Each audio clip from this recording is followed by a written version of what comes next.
Pranab Mukherjee.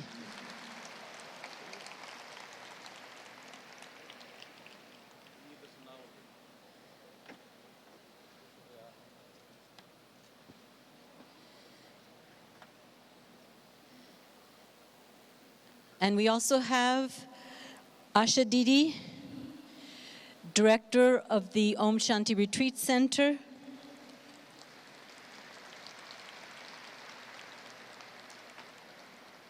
And Brother Brij Mohan Bhai, Additional Secretary General of Brahma Kumaris. We also welcome Brother Ken O'Donnell from Brazil and South Americas. He is the Director of South Americas. And Brother Charlie Hogg, who is a coordinator of Australia and Australasia.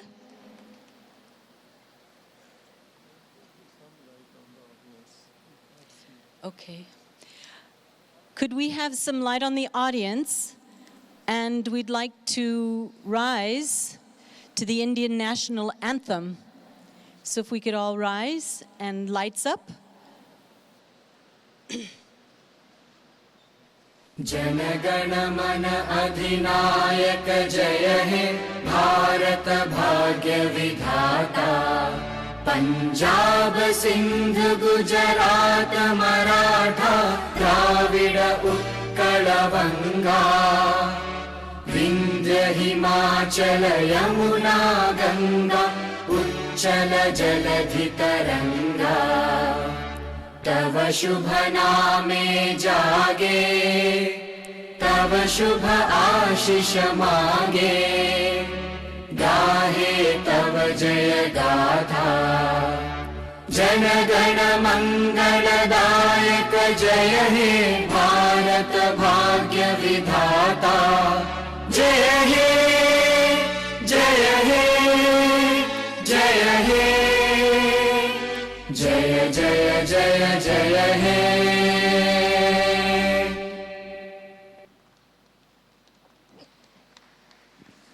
Thank you.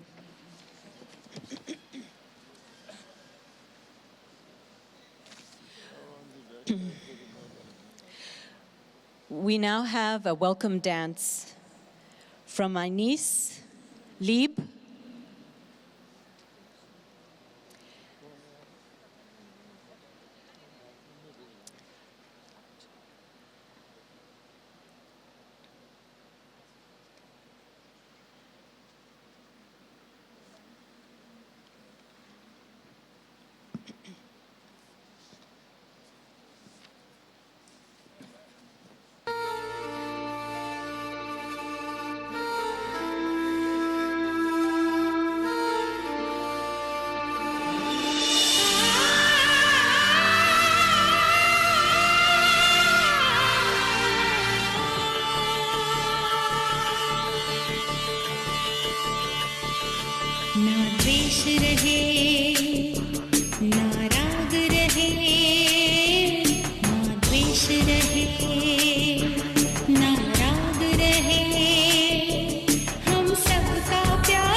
from France.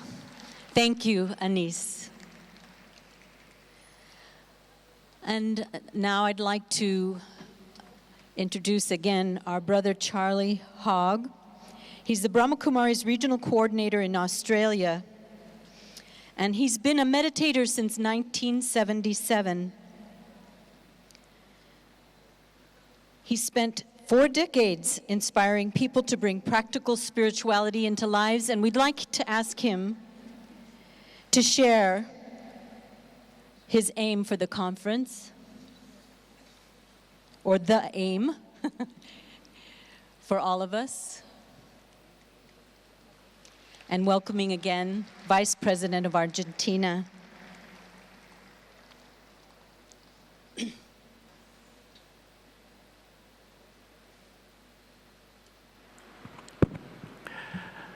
Your Excellency, former President of this great nation, India, Pranab Mukherjee, Your Excellency, Gabriela Michetti, the Vice President of Argentina, and my very dear brothers and sisters.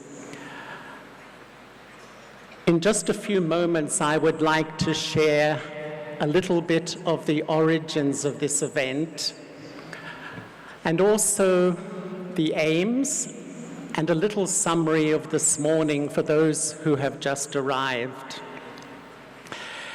In fact, this is the 3rd time that we have met in Delhi. The Brahma Kumaris centers of India and around the world have joined together to celebrate spirituality. And last July, I was in Moscow with our dear brother Brijmohan Bhai, Sister Jayanti, and others, and we were discussing what will we do this time. And instantly, seeing all the issues that seem to be clouding our very fragile world, we decided on the subject, spiritual responses to critical times. And it was particularly relevant to me because I had just come from a retreat in New York. And a very influential group of people from Wall Street, the World Bank, many leaders had collected together. And in their language, they said there's like a spiritual revolution coming in this world from the grassroots. And they were talking about small groups and large groups in countries, cities, universities, schools that are trying to find a new way to deal with the world we are all seeing around us. And what they said, these leaders, was that our outer world, which we see, is a result of our collective inner world. What we are all seeing out there is a result of what is happening in here. And hence this conference, to look what is happening in here, because if the inner world creates the outer world, how do we deeply change the inner world? And I think this morning, this has been beautifully addressed by performances and talks. And I'm just going to encapsulate a few pertinent comments.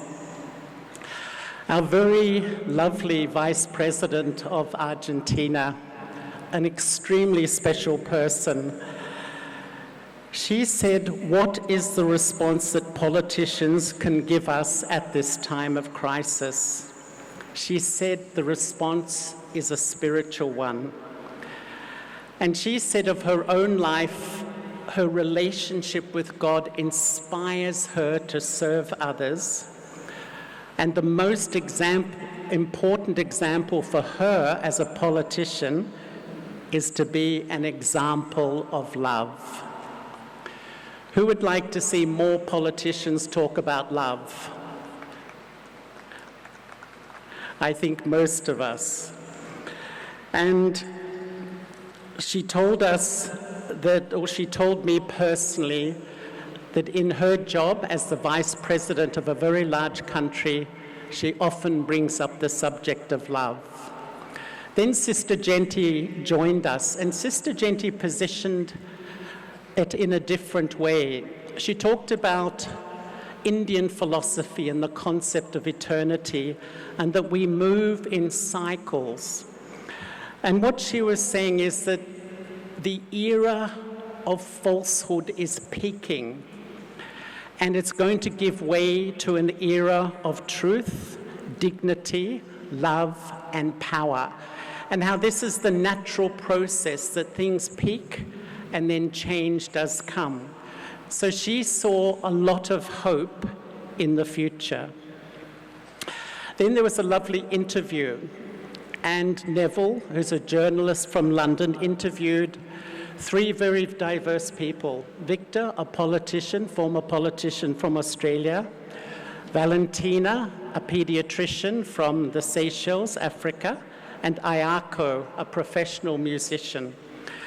And what was really touching for me was how they integrate spirituality in their lives, how they lead a mainstream, busy life, but spirituality is the seed of everything they do. And then Sister Shivani also met us, and she began by saying something very beautiful. We come from different countries, different cultures, but there is one vibration. Why? Because we have one love for God, and that's the thing that pulls us together. And I found her spiritual response to these times very special. A time of moving from wanting to giving. And she told us all to give, and keep on giving as a response to what we see around. And interspersed with these beautiful, rich talks, we had a dance from Brazil, a song from Portugal, a magic show from Hong Kong, beautiful violin playing from Japan, and a dance from China. And finally, we saw representatives of 130 countries, like a family working together in a positive way to respond to the world in which we see around us. Thank you very much. Thank you. And now I'd like to request Asha Didi's presence and welcoming our former president, Pranab Mukherjee.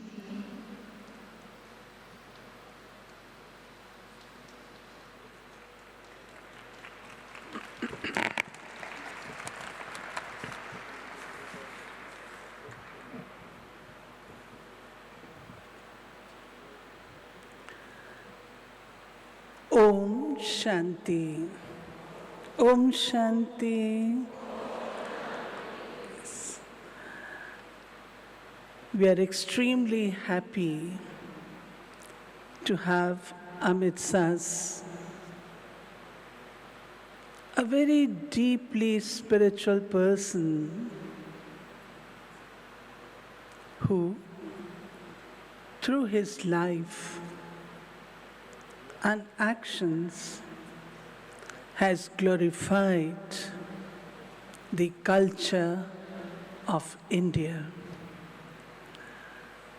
When we approached our brother, Shri Pranab Mukherjee, the former President of India, he saw the title, Spiritual Response to Critical Times. He gave it a thought and wrote something on the letter, and finally accepted our invitation to be with us this afternoon. We welcome you, brother, from the core of our hearts. And I would like to tell the audience, because most of us do not know about his personality. It is my pleasure and privilege to welcome and introduce our brother, Shri Pranab Mukherjee, the former President of India. Respected, learned, prolific, wise, and worthy former President of India, Shri Pranab Mukherjee, whose public life spanned 5 decades before he resigned as a leader of Lok Sabha to become the 13th President of India. You are credited with the rare distinction of serving at different times as Foreign, Defense, Commerce, Finance Minister of the largest democracy of the world. Your good self is a person of unparalleled experience in governance and diplomacy. You have been particularly acclaimed for your role as a consensus builder on difficult national issues. Yes. The list of your achievements during your long and illustrious public career is very long indeed. Widely traveled to all parts of the world, you have glorified India as its worthy son and were conferred honorary doctorates by universities of 8 different countries. You have authored several books on Indian economy and nation building. You were honored with the best finance minister of the world by Euromoney magazine in 1984. The best parliamentarian award by Indian Parliamentary Group in 1997. Padma Vibhushan Award by President of India in 2008. Finance Minister of the Year for Asia by Emerging Markets in 2010. On 5th March 2013, Best Administrator in India Award by Karuna Karan Foundation in 2011. On 5th March 2013, he received the second highest award of Bangladesh, the Bangladesh Mukti Judo Sanmanona, that is called Liberation Award. Recently, you have been honored with Bharat Ratna, yes, the highest civilian award of the Republic of India on 26th January 2019. We know you are a noble human being with high principles and respect for all classes, genders, religions, and every other human being. Above all, you are a visionary statesman with courage of conviction, having good of the nation only at your heart. Always looks at the good of the nation.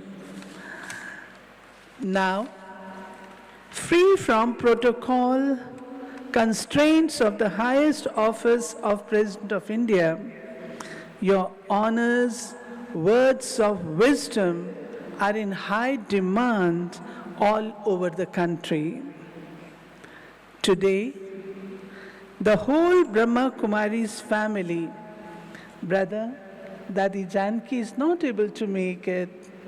She's in Ahmedabad hospital and she sends her good wishes and blessings to you. We are lucky in having you with us today, and we'll have an opportunity to listen to his words of wisdom. Brother, welcome you again. Welcome, welcome, welcome.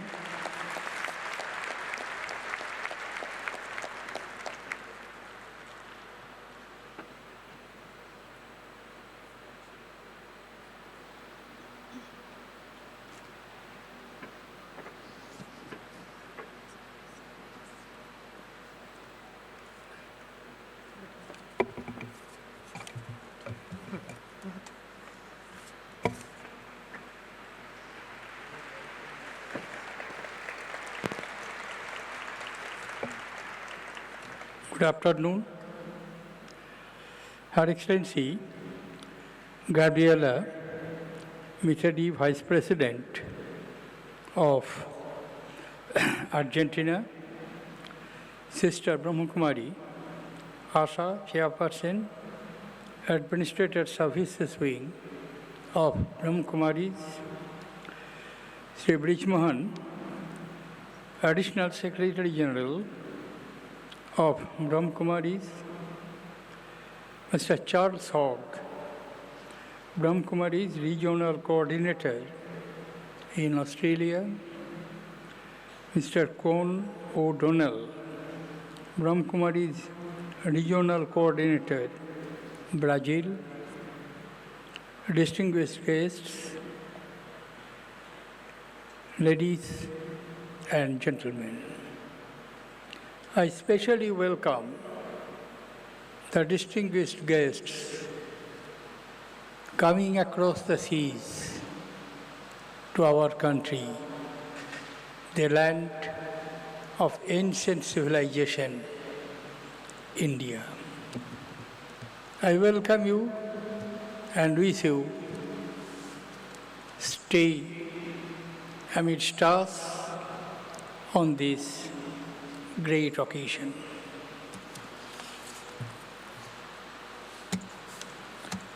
I am indeed very happy to be amidst you to inaugurate the International Conference of Spiritual Response to Critical Times. At the outset, I would like to applaud the efforts of Brahma Kumaris present here today and all over the globe of their splendid services to humanity. Distinguished guests, ladies and gentlemen, the Brahma Kumaris community has 4,500 centers in 137 countries. I am told delegates from 131 countries are present in today's conference. This is an unique feat. Neither is the fact that United Nations has recognized Brahma Kumaris organization as a formidable non-governmental organization. It fills me with pride that their genesis is from within our nation. This has been the land of Swami Vivekananda. and Sri Aurobindo. They reintroduced the light of the Spirit in a tormented nation, and from them I take my inspiration for today's topic. We live in an unprecedented times of change and crisis in families, in nations, in politics, workplaces, relationships. As individuals, people are experiencing anxiety, insecurity, uncertainty, and depression at all levels never seen before. These are truly critical times. It is as if we as humanity are leaping from one crisis to another crisis without stopping to reflect, ponder over, and take account. This, of course, means that the majority of the people are living not in action, but in reaction, fear-based and defensive reactions. This outer state of the world is a reflection of the inner state of the world. Our moral, ethical, spiritual foundations seem to have become weak.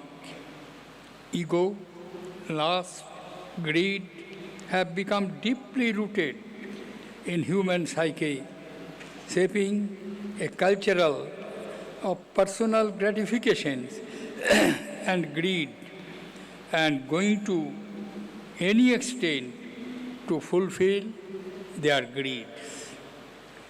People have become callous and indifferent to the plight of the fellow persons. Their focus and actions are centered on getting what they want, even if that would mean harming or depriving others of their basic dignity and rights. The daily news is filled with horrifying stories of murder, fraud, rape, torture. Women, children, and other vulnerable sections of the society have become helpless prey to the viciousness of those who have been totally blinded by ego and lust. Now is the time when we must turn our attention to the moral, ethical, and spiritual dimensions of our life and strengthen these elements which form the foundation of truly advanced and happy society. The call of the present critical time is that the solutions to all the problems of the world lie in the elevated human consciousness, in the elemental spiritual wisdom and values.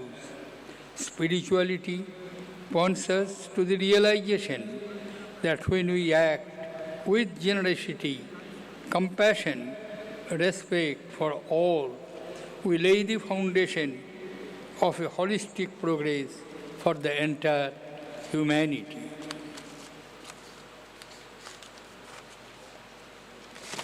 Distinguished guests, ladies and gentlemen, spiritually is important for any individual. At times, it is confused with religion, but spiritually carries a deeper meaning in its strong connect to our daily life. Being spiritual is being devoted. Working harder for the growth of the nation is an act of devotion in itself. Working harder to become contributing and responsible citizens of any great nation is an act of devotion. For children, listening to their teachers and parents is an act of devotion. To study without any distractions and to put your best efforts towards any activity is an act of devotion. With an august gathering assembled here right now, I hope this forum would help in propagating such a message.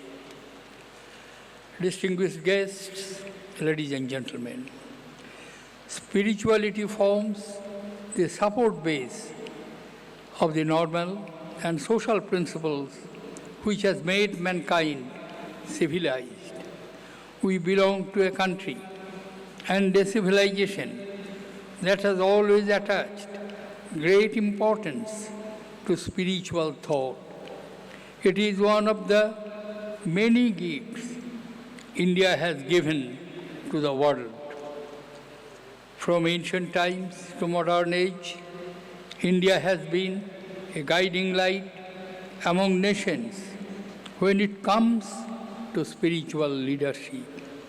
Lord Krishna, Lord Rama, Lord Buddha, Lord Mahavir, Emperor Ashoka, Kabir, Guru Nanak, Ramakrishna Paramahansa, Swami Vivekananda, Mahatma Gandhi, Rabindranath Tagore.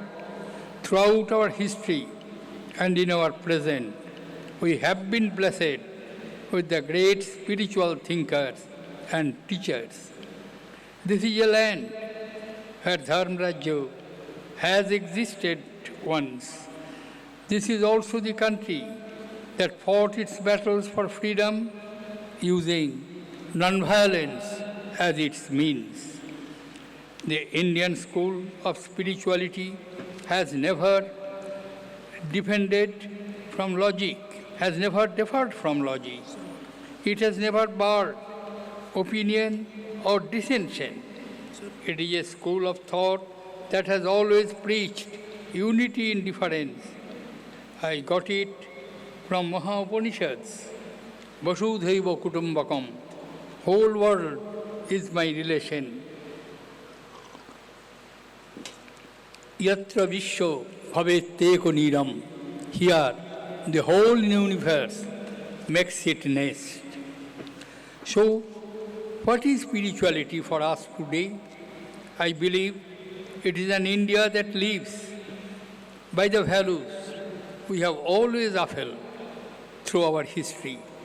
An India that embraces diversity, that is open, inclusive, where people live with the values of inclusion and tolerance. It is also an India where people strive for achievement, for personal growth, and for balance in life. Our philosophers and spiritual thinkers have spoken of the need to achieve a higher level of being. Spiritually awakens that inner power of human beings. That power also helps people to face difficulties in their real lives. Every religion imparts the lessons that we can surmount our problems and challenges only with truth. Gandhiji made his experiments with truth and he candidly admitted it. His stories of realization the truth, title of the book itself, My Experience with Truth. This international conference today should reignite our minds to maintain our roots in truth while we together pursue this battle against critical times.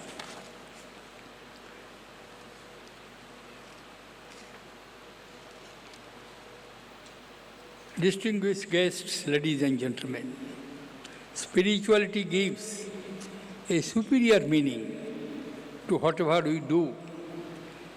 If we approach life and crisis with the same piousness as we have been, we worship God and will experience a sense of being uplifted, of being connected to a greater power.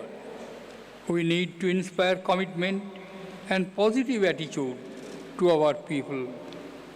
Through Bhagavad Gita, Lord Krishna guides us by saying, and I quote, Tamasat Askat, O Arjun, always perform your duty efficiently, without attachment to the results, because by doing work without attachment, one attains the Supreme Person, unquote. In today's world, which is becoming more and more insular, it is imperative that we use spirituality to guide us in our thoughts, deeds and actions. Spirituality shows us to treat others, how and in what manner. All religions profess values of reformation of the human being.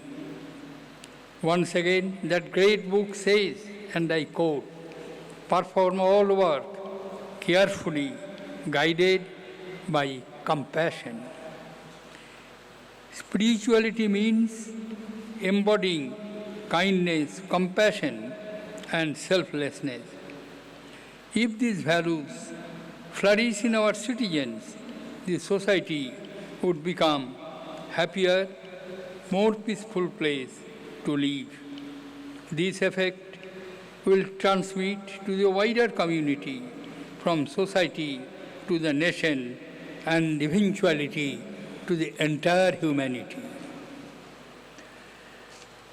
Distinguished guests, ladies and gentlemen, as I started my observation by saying it is a land of ancient civilization, but at the same time, today, it is the youngest nation demographically, the youth of our greatest strength, and our beacon to hope for a brighter future.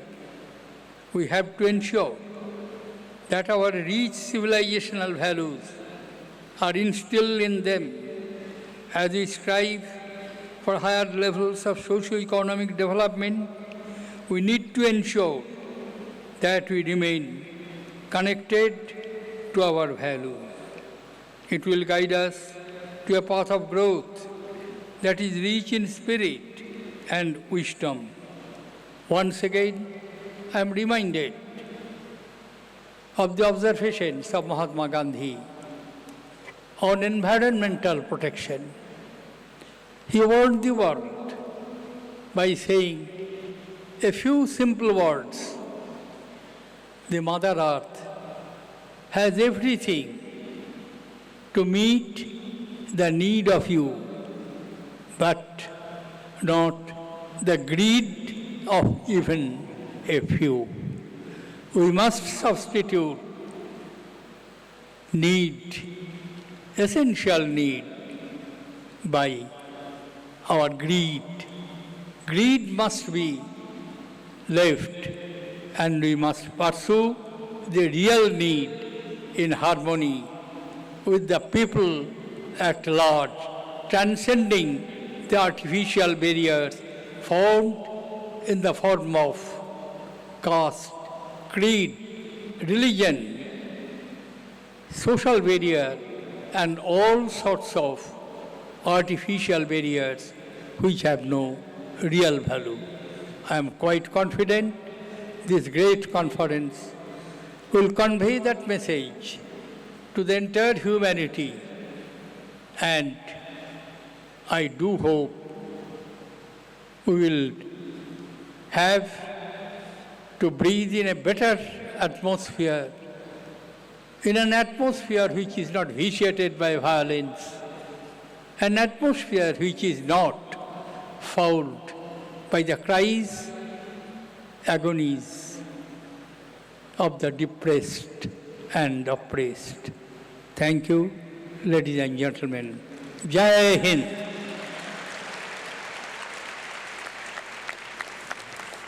And now, our senior brother, National. Thank you. Yeah. And now our senior brother, Brij Mohan Bhai, will present a shawl to our former president, Shri Pranab Mukherjee.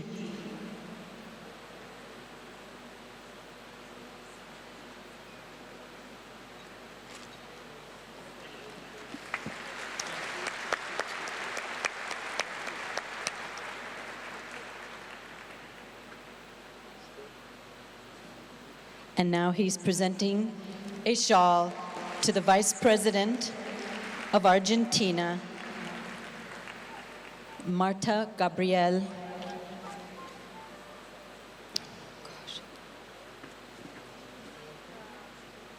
And now, if we could please stand for the national anthem or the light. Okay, sorry. Now, first we'll have the light. So, Brother Charles Hogg, Director of Australasia of the Brahma Kumaris, presenting actually a light, a candle light in a beautiful urn to our former president and to the Vice President of Argentina.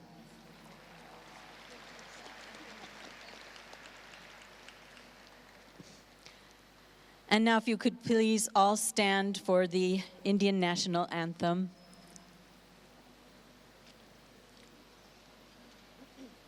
Jana Gana मन अधिनायक जय हे भारत भाग्य विधाता पंजाब सिंध गुजरात मराठा द्राविड़ उत्कल गंगा विंध्य हिमाचल यमुना गंगा उच्चल जलधि तरंगा तव शुभ नामे जागे तव शुभ आशीष मांगे गाहे तव जय गाथा जन गण मंगलदायक जय हे भारत भाग्य विधाता जय हे जय हे जय हे जय जय जय जय हे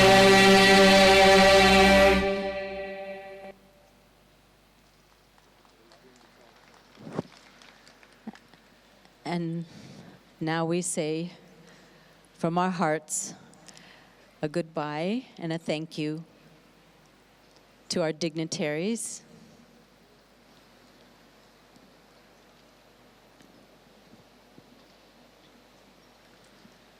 Charlie.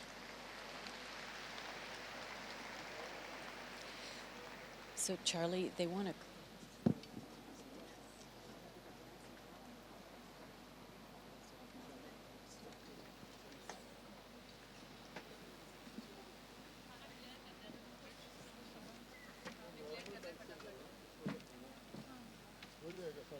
Sorry, Dada, I couldn't change it because I have to run to the lights, to the music, so many things. I'm very sorry.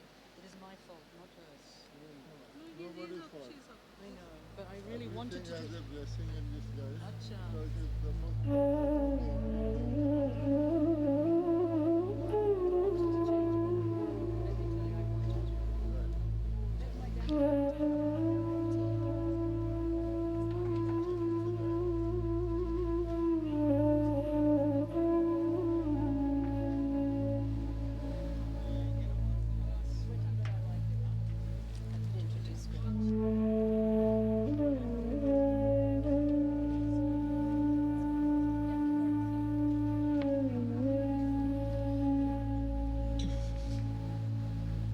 Om Shanti.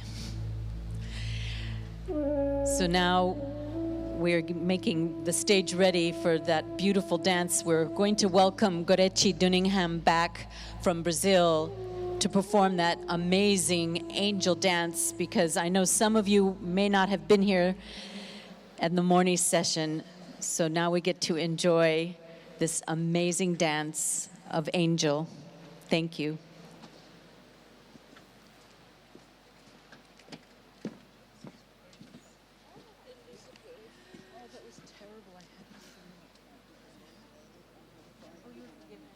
Dominoes, Nabisco, Spirit Gum.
Thank you. That was Gorich Dunningham from Brazil. And now I'd like to welcome Charles Hogg once again onto the stage to share with us some more thoughts for today's aim on spiritual, well, here he is now. Thank you. Or 90 times, so is it the Indian food? I love Indian food.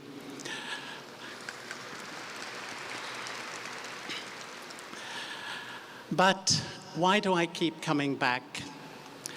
Because to me, India offers a spirituality, a deep spirituality that I find resonates incredibly deeply in my heart.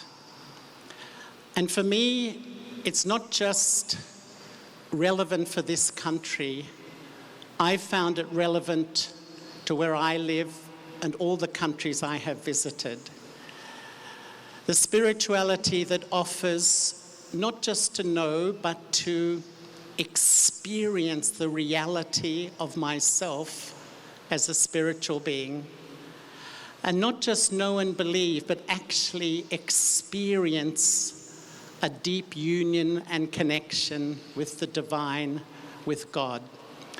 And to me, when I come to this country, no matter what is happening externally, these feelings resonate because it's so deep in the culture of this place. And as we've been hearing so much about the state of the world. Sometimes I see or think there's a crisis in the soul of humanity. And when that crisis bubbles to the surface, we put labels on it. We call it stress, we call it anxiety, we call it depression, we call it unhappiness, we call it so many different things. And we see this epidemic growing and growing, and each one of us is concerned, what can we do? And I would like to ask all of you, do you think India can help with this? I heard a strong yes from down here. I feel that India can really help. India can give a gift to our world, offering these deep truths. And not only can India give it, but I think it's happening. Because my experience is that wherever I go in the world now, you will see sisters in white saris.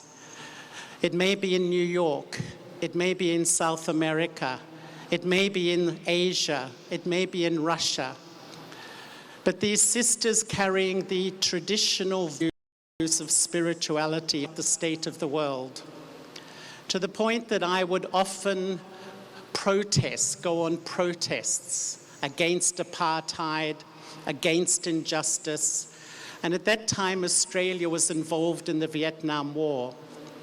And once at the age of 17 years old, I went on a march against the war. And the students got all excited, and one thing led to another, and I was arrested. And I was put in jail just for a night.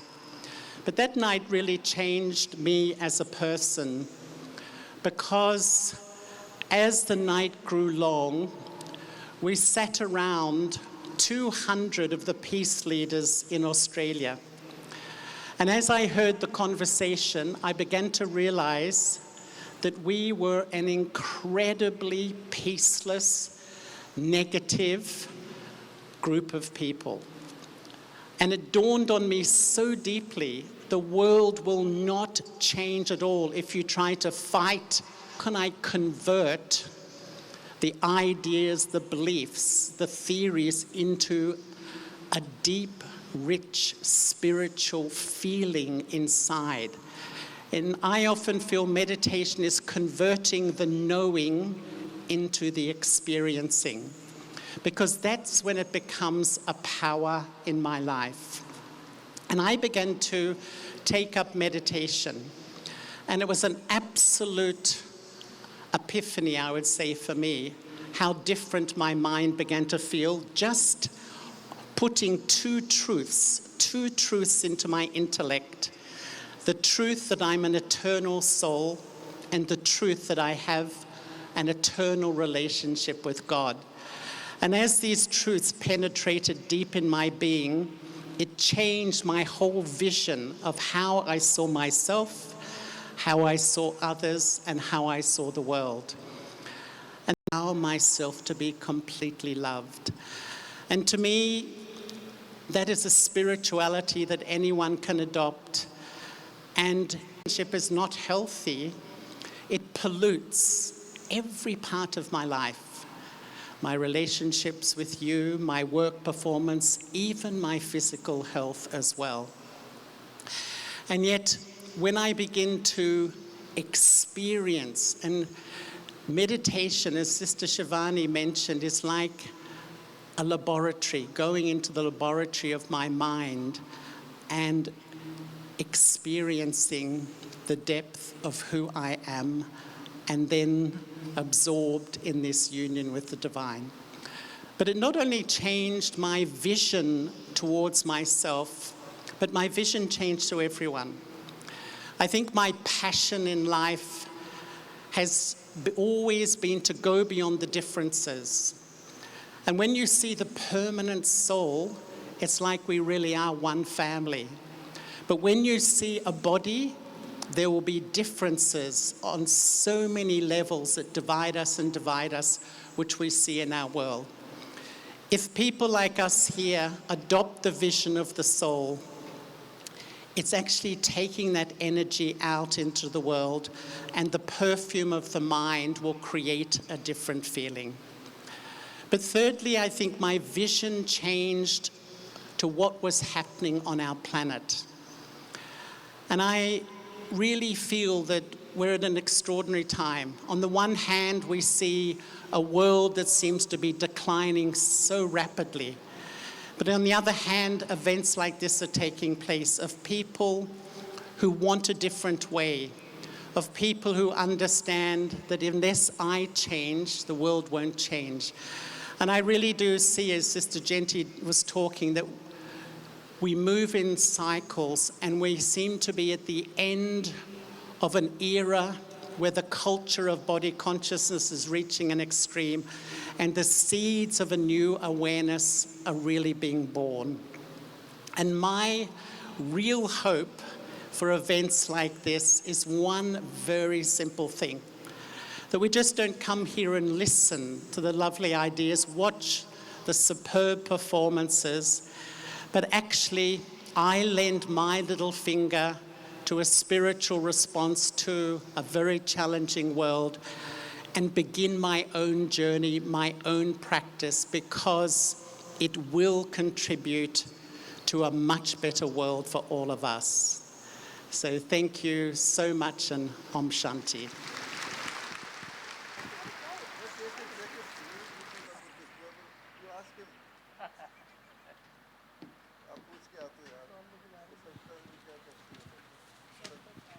I need my microphone. Thank you.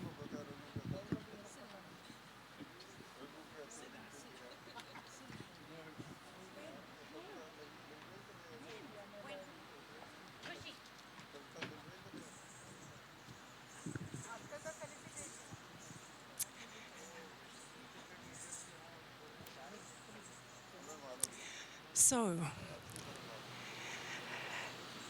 we've met some extraordinary people, and one of the things that we think is incredibly beautiful is that we have former presidents, current vice presidents of countries who are thinking, feeling about the importance of spirituality and raising consciousness in the world. And this is really a sign of the times. We have craziness in the world, and we also have such goodness, such light emerging here and now. And not just in Brahma Kumaris, and not just in presidents and vice presidents. And we have some special guests with us today, and we'd just like to take a few minutes to acknowledge them. So I'm going to invite you to come to the stage, and I would like to invite from Bharat, Dr. A.K. Merchant, who is the National Trustee cum Secretary of the Lotus Temple and Baha'i Community of India. Please, would you come up on the stage? Secretary. And the former secretary. Ah, okay, good. So would you mind just come and stand here for me, because we're going to have a number of friends. Okay, so, and Mr. Anibal Fernando, can we have the house lights up, please? Thank you. Mr. Anibal Fernando, Defense Attaché of the High Commission of Mozambique. Where are you? Dr. Anibal. Okay. So, not here at the moment. You were here a moment ago. All right.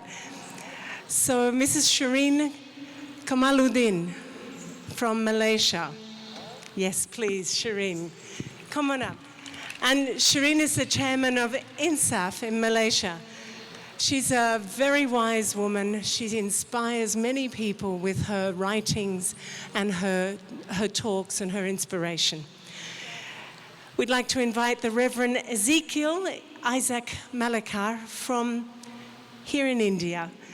He's a priest and honorary secretary of the Judah Ayam Synagogue in New Delhi. Please come on up. Thank you.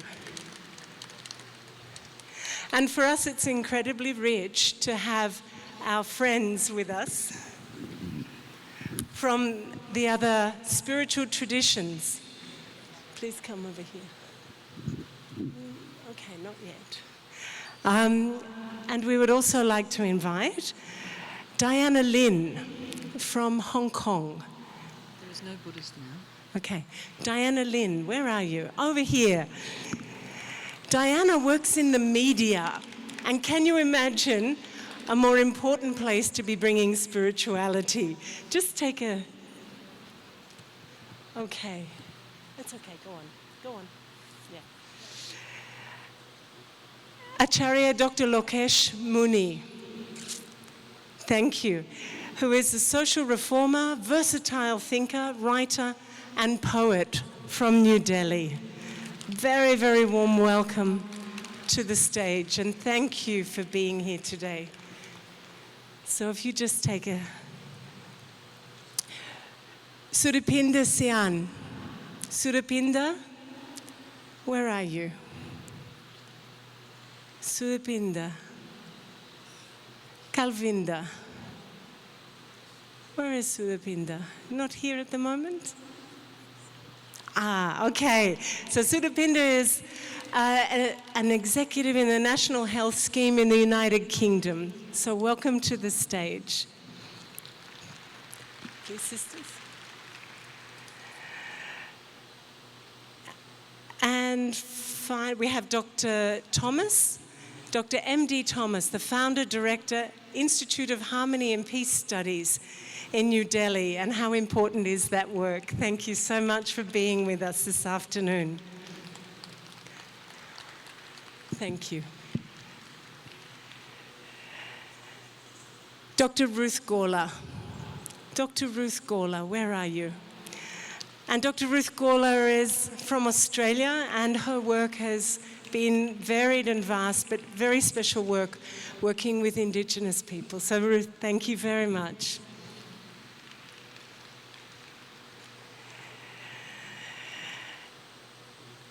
Mr. Bakht Ahmed, who is a Chancellor of the Maulana Azad University in Hyderabad, and apparently the grandnephew of India's first education minister, which is a beautiful tradition of education and upliftment and enlightenment. Thank you for coming to be with us today.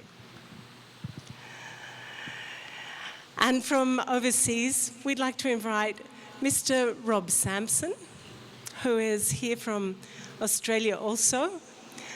And Rob has a range of different kind of hats that he wears. But I would say his greatest thing, he is an insightful seer of what is going on, and he has a capacity to name that, and he brings transformation just by being. And then, thank you. So please give these people, who are a sample of our friends here today, who are working for peace, working for the upliftment of humanity, believing that each of us can do something to make a difference. And I would just, okay, so we are one. We are one. And for those of us, beautiful photo, huh? Thank you. Those of us who were here before the break, this is exactly the message we had, before the break. We are one family. And I would like just to take a greeting from each and every one. Just one minute of greeting. Yeah. Thank you. I'll just hold the mic. Yeah. No. If you just give the greeting. Come on. If you give, just here. Okay, I'll start here. Rob. Carolyn. Give a greeting about peace. Thank you very much. I'm coming on the line. Oh, thank you very much. I sometimes feel like a bit of a fraud because my wife is also, she's called a peace activist, and she says that peace begins in your mind and in your hearts and is all around you. Remember, peace is on your lips and in your hands. Om Shanti. Thank you, Rob. Thank you very much. Thank you. What I learned from being a friend of the Brahma Kumaris for more than 20 years is that I am a peaceful and loving soul, and that I am eternal. And that touches me deeply. Thank you very much. Thank you, Shireen from Malaysia. Om Shanti. Thank you for having me here, and it's so nice to meet all of you. And we are one soul. So happy. Thank you, Diana. Subin. Thank you very much. Coming from United Kingdom, it's a privilege to be on the stage with eminent souls, not just on the stage, but also in this room. I hope to take this energy back to the United Kingdom and spread these good vibrations. Thank you. Thank you, Supininda. Om Shanti. Baha'is believe world peace is not only possible, but it is inevitable. Let it be this generation. And we, the spiritual souls gathered here, because she has been joining lacerated hearts and broken homes. I wish all of us follow Shivani Behan, Shivani sister, in the path, what she is doing. Thank you once again, Brahma Kumaris. Thanks a lot. Thank you very, very much. Brahma Kumari परिवार को भारत की धरती पर हम सभी interfaith leader बहुत बहुत बधाई देते हैं कि उन्होंने 137 देशों के स्पिरिचुअल प्रतिनिधियों को यहां पर एकत्रित किया। और मैं ये कहना चाहूँगा, सरकारें अरबों रुपए खर्च करके जो काम नहीं कर सकती, वो कार्य ब्रह्म कुमारी परिवार के द्वारा हो रहा है। इसलिए a woman has an existence as mother, as sister, as wife and daughter. But the woman, she does not have her existence as a woman. But Brahma Kumaris, through Brahma Kumaris' work, now the woman feels that she has the existence as a woman. Thank you. Thank you very much. I wish to compliment the Brahma Kumari Ishwari Vishwavidyalaya for organizing this great international event on the spiritual response to the critical times. And on this occasion, on behalf of, together with all religious traditions and head spiritual masters, I wish to join hands with all the spiritual leaders to make a world that is more inclusive and harmonious, and a place that is worth living for the humans. And may this event contribute to this spiritual consciousness in India and all over the world, that we have a better world to live in from today onwards. Thank you very much. And Ruth, finally, would you share something? As a Jewish woman from a Jewish background who became a Buddhist, I would like to say that I thank the Brahma Kumaris for recognizing the virtues and the strength of women, and for giving such prominence and dignity to women in this world. Thank you. Thank you, Ruth. Would you give them all a wonderful round of applause and know that they are a sample of all of us here who are making changes. Thank you very, very much for being with us. Om Shanti. No, we finished now.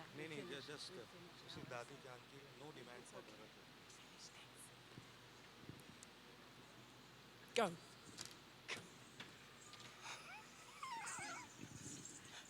It was not.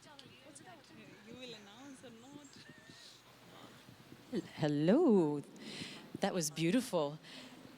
I don't know if you remember this morning, we had a beautiful dance by Wang Shi Ying, other known as Kushi. She did a beautiful Chinese dance, and now she is going to perform a traditional Indian dance for you. So please welcome Kushi.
जीवन जो तुजागर है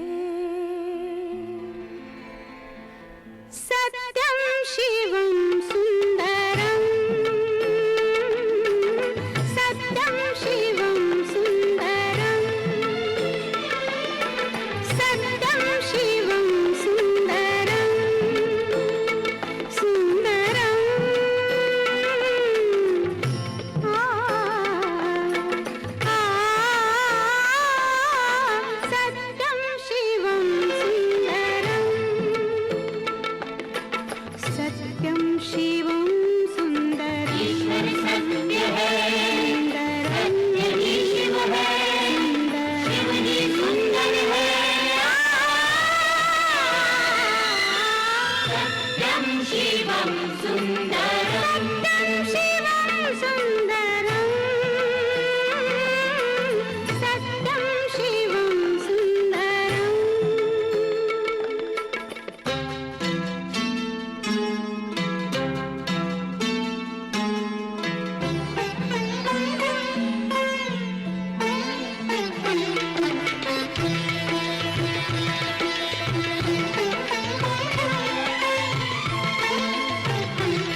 ईश्वर सत्य है, सत्य ही शिव है, शिव ही सुंदर है।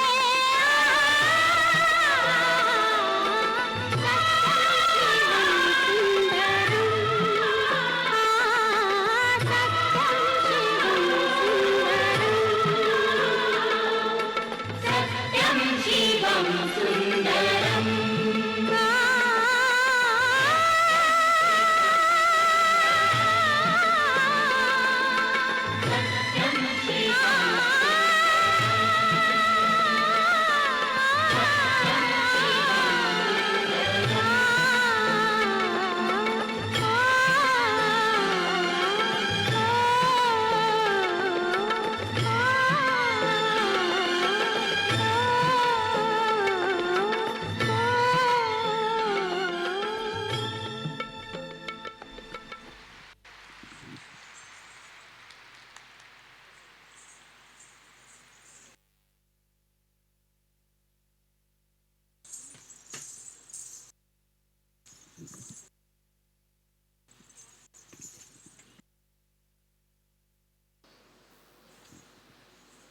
Good afternoon, everyone.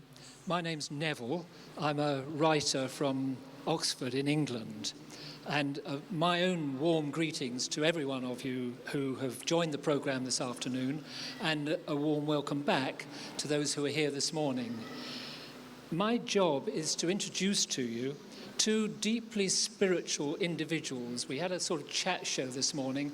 This afternoon it'll be a little bit more of a conversation because it's just the two, but they're sharing on the topic of living in the world of everyday life and living a life with God. So the two aspects which so often people feel, how could you do both? You've either got to be like a hermit or a sannyasi or a nun, or you can be out in the world. But these two are both actually living a life with God, but very active in the world. So it's going to be my great pleasure to invite them both to join me. First, please welcome Bishop Philip Huggins. Bishop Philip Huggins, President of the National Council of Churches of Australia, which is an interreligious body itself. Bishop Philip is an Anglican, has been an Anglican bishop for 20 years or so, but he is extremely interested in interreligious work. So welcome, Philip.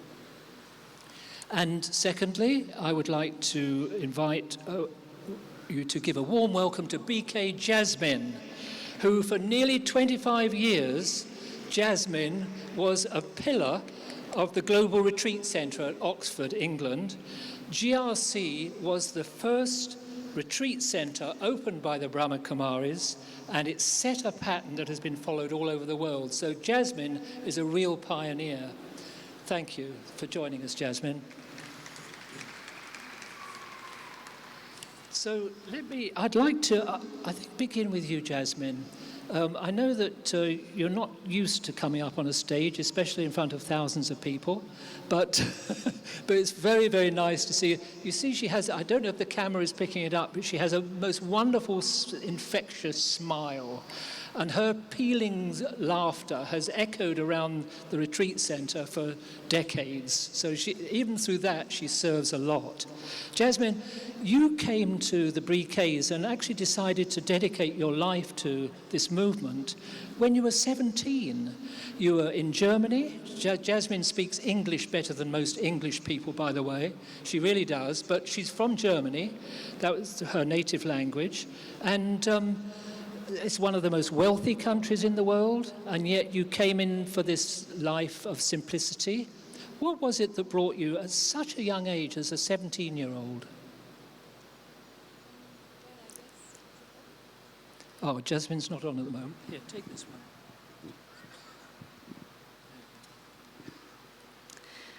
Actually, I was on a very intense spiritual search, I guess, from very young age. So I started really from, I don't know when, but young age. I was reading a lot between the age of 10 and 16, spiritual books. And so I'd actually, I don't know, there was a deep yearning inside of me, I guess. You know, just this, I'd always believed in God. And I have memories actually even of my childhood, of remembering God when I had any problems and speaking to him a lot in my mind. So that was always very natural to me. But then I needed more clarity, I was thirsty for knowledge, for understanding myself, and for understanding the world, understanding why the world is the way it is. And so I read a lot, and I actually came to the understanding of God being light. I understood that from a young age, and I believed in reincarnation also. Again, this was a result of studying and thinking very deeply. And then, in fact, what led me to the meditation was, I remember going to school, and because I believed in reincarnation and in karma philosophy, I was very aware of my impact, the impact of, I have to slow down, the impact of my thinking, that if I had a negative attitude or outlook about other pupils, that, you know, that's really creating bad karma. I was aware of that. And so I remember thinking I need to change this, but I didn't know how to do it. So that's what led me then to thinking meditation would be the best. So then I actually looked into various different paths. I went to different groups. And then somehow I came to the BK Center in Hamburg. And you know, it's like when you find your right place and you know this is it. This was the way it was. It was really instant recognition. And in fact, I remember the first day when I went, they were showing pictures of India, of the headquarters of Madhuban, and I was very deeply touched, and I thought, I have to get to this place no matter what. So then I asked the sisters at the center, you know, how can I get there? What do I have to do? And so that's how you know, I got into it, and I felt instantly at home. I knew this is it. There was no doubt. This is my place. It really surprises me to hear that even at the age of 10, or maybe even before that, you had a feeling that there was a God, that there was a need for that God in order to help us to live with better values and better qualities. That surprises me because, as I mentioned this morning, my own story was rather different. I turned my back on all of that in my teenage years and actually decided that science was the best way forward, until I discovered a lot later that led to a kind of dryness in life, that spirit is a very important part of reality. But you got it so young, and you actually understood in reincarnation too. You had a feeling that there's more to us than just the brain and the body. In fact, the reincarnation, that was an interesting one, because although I believed in it, I was convinced that it's true. I always thought, well, if you see, the way it's usually explained is that we are, you know, life is like a school, and we incarnate to learn, and so we keep developing. You know, like they have this idea of you start at a low level of development and you work your way up. You know, your journey, your spiritual journey takes you upwards in your development. And I always thought, well, if that is the case, why is it that the world is getting worse in a way? What I was seeing around me was that there was more sorrow. And so that was the one big question I had. So that was a big question in my mind. And then going to the center, that had a huge impact on me when I actually finally understood that, you know, we actually came from a place of perfection. We are perfect beings, and we've just lost our energy, like a battery, you know, that energy is getting used up. Right, this is a very special understanding, isn't it? That, as Harry, the musician, was demonstrating this morning with the spinning discs, that he called it spinning the discus of self-realization. This idea that we actually begin our journey in a state of perfection and lose that, but can then regain it. So let me ask Bishop Philip, firstly, thank you. It's really great that you should be in a conference like this, to be representing the Christian tradition, that you've come from Australia to join us. I know you've had a passion for interreligious dialogue and cooperation. Could you tell us why you see that as so important?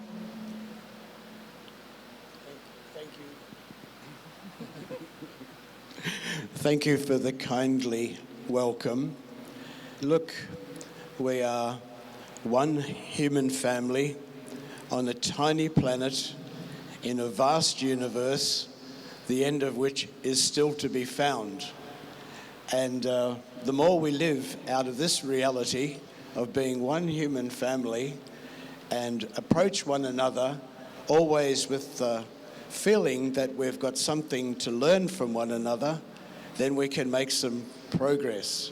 Here we are, down on the ground in this astonishing gift of life, and every day really is a complete miracle, and we're gifted with the opportunity to be part of making God's beautiful plan for the whole creation come to its complete fulfillment. I mean, what an adventure that is that's gifted to us, this one human family on this tiny planet. And down on the ground, in my case, with the kangaroos and the kookaburras and the koalas, all of whom we want to make sure are cherished on the journey to the completion of God's beautiful vision. We have a lovely parallel already listening to Jasmine and her awareness of God is light. And in the New Testament, towards the end, is the same understanding. God is light, in whom there is no darkness at all. So the common ground just encourages us to build friendship, build partnership, and make this beautiful vision of the divine completely true. I love hearing you speak that way, Bishop Philip. It's beautiful, wasn't it? You know, one of the reasons that it touches my heart, especially now, is that in those early days of my atheistic, materialistic outlook, I had a distaste for the way people had used the name of God to kill and discriminate and so forth. So somehow I threw the baby out with the bathwater, to use that rather unpleasant expression. But now I really understand that God is something of ultimate truth, and that there is a nourishment if we can find ways of connecting with that truth that we all need. Yes, of the many things that are completely useless in the universe, religious competition is one of them. Right, yeah. And in relation to how you said, hearing the way God's name was used in a divisive fashion, I think really points us to one of the very simple things we can all do to kind of cultivate a greater awareness of the divine presence. And that is for us to simply say the name or the names of God that we find speak to our heart with as much reverence and love in our tone of voice as we can possibly muster. In a way, it's a sufficient aim of a life to be able to say the divine name with complete reverence, holiness, and love. Tone of voice, is so powerful. We're so influenced by the quality of tone of voice. It's part of why this gathering has been already so uplifting. All the tones of voice have had harmony and sweetness and goodwill to them. And if we, in our daily life, it's a simple thing really, just try to make sure that our tone of voice when we're talking to people in shops, on the phone, in our whatever our public activities are, if our tone of voice is full of love and readiness to learn from the other and a generosity of spirit, it's transformative. And, if Charlie said before, we've got to start this grassroots movement. And if we're going to have people in media and people in high political office addressing each other with deeper respect and the opportunity to think that something good can come from the other, we've got to model it in our tones of voice with one another. I think Jasmine will very much relate to that. Your role has been not out there with bringing religions together in quite the same way, although you've hosted people from every kind of background at the retreat centre. But I know that one of your skills that I've seen develop in you over the years has been to speak to people in ways that win cooperation, because had quite a big team working with you to keep the whole place in order, to all the different roles that you played there. Teamwork requires careful handling, otherwise people will take umbrage, they will not cooperate, they will dig their heels in, there will be arguments.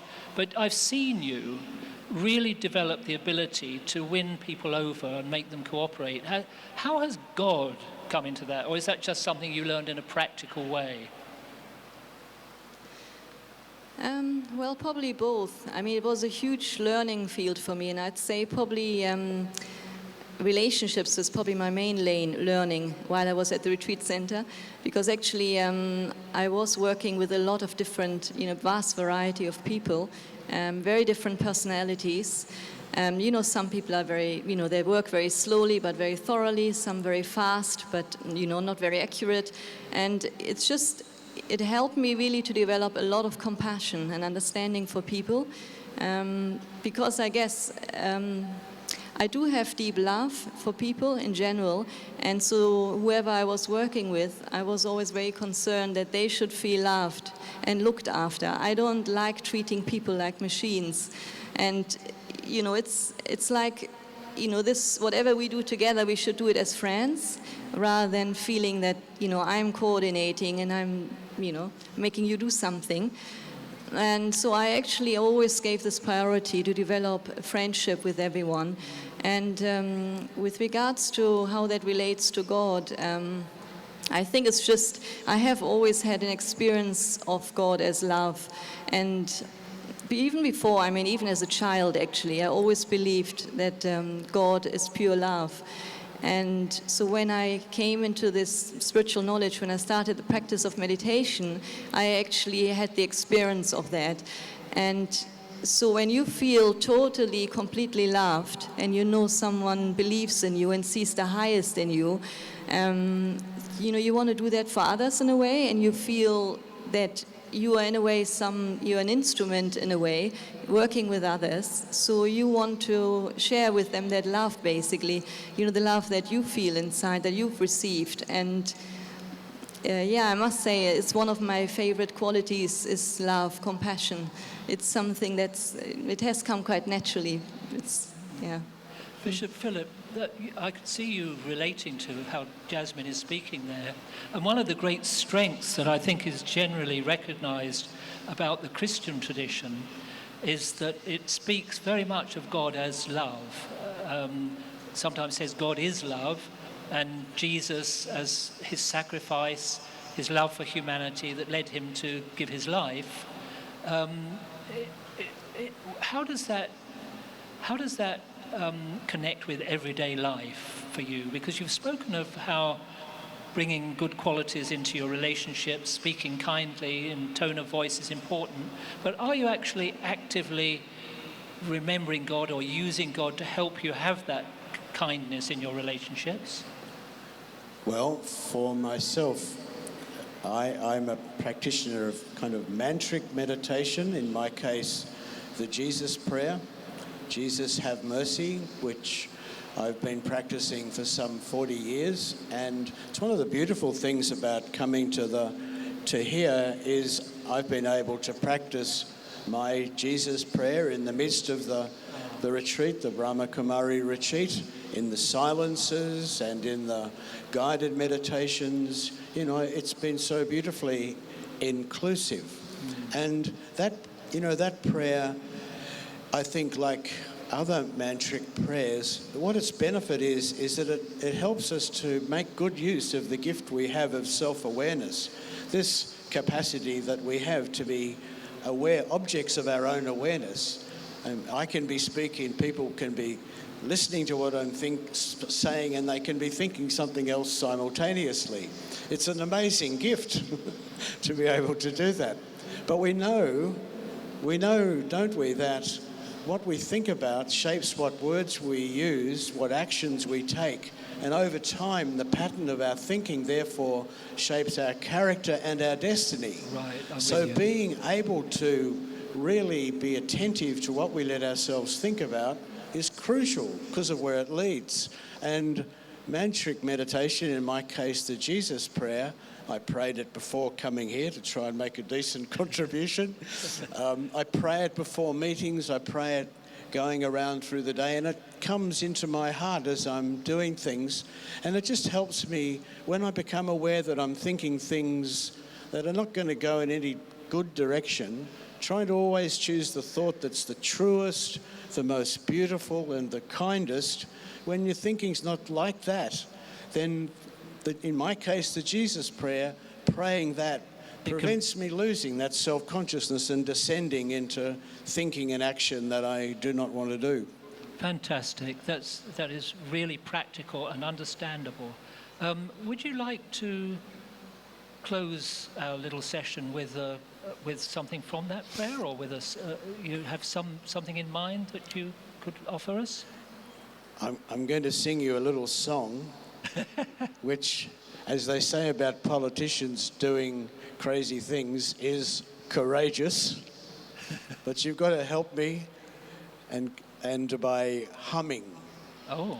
So if you could all begin to hum, and I'll sing you this little Jesus blessing song. You ready with the humming? 1, 2, 3.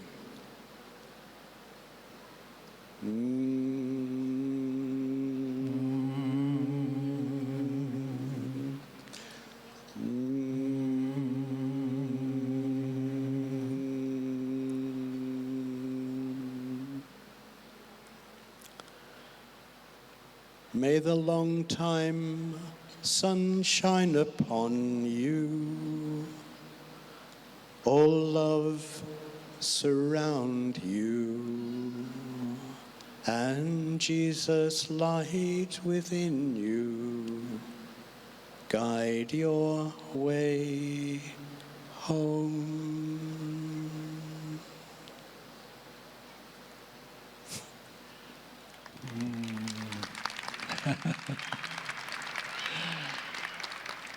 Thank you both so much for those insights you've shared. That's a beautiful segue now to another meditation led by Anna from Lebanon, with accompaniment by David from Australia. Thank you so much.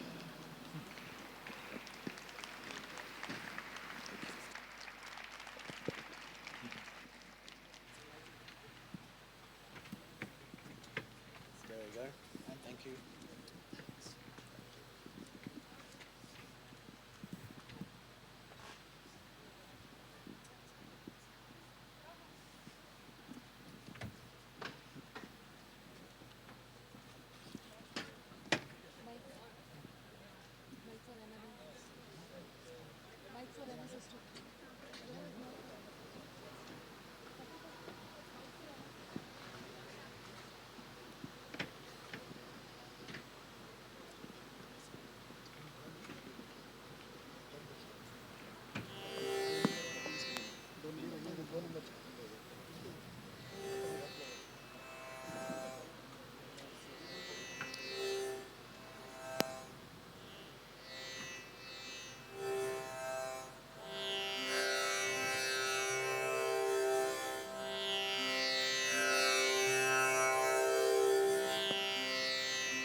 If we check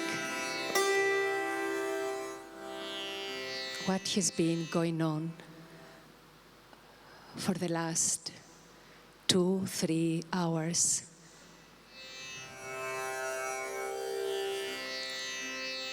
so many new scenes have been unfolding right in this room.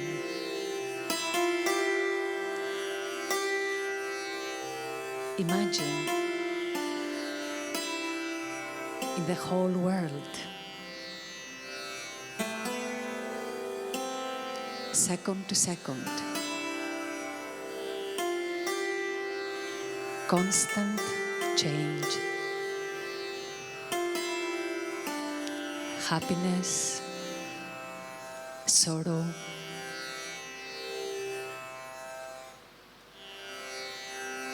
light, darkness.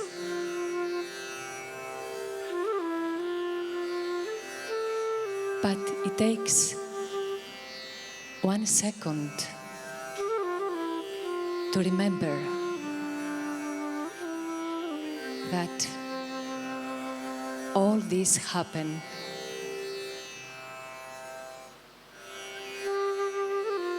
on that small stage, the world stage.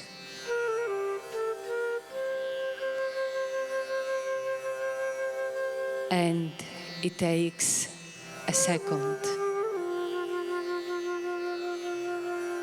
to see this world that never changes.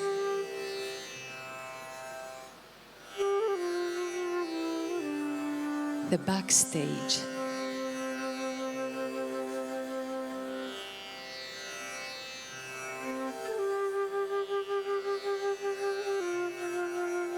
The eternally silent world.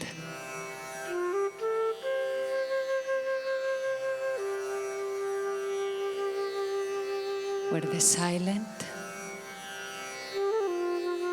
star-like actors belong.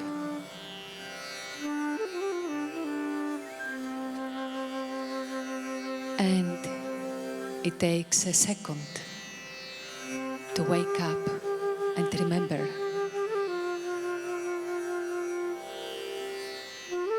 that we are these actors.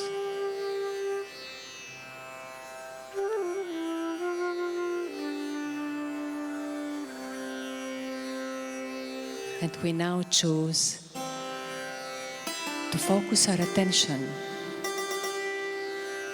on these beings of light and discover what they experience in their silence when they're free from the story. What do they know? What do they feel? Just by observing them,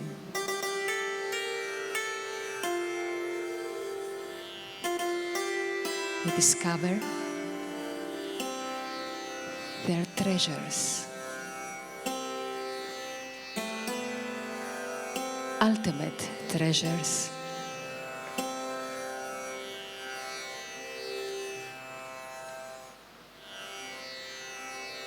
They experience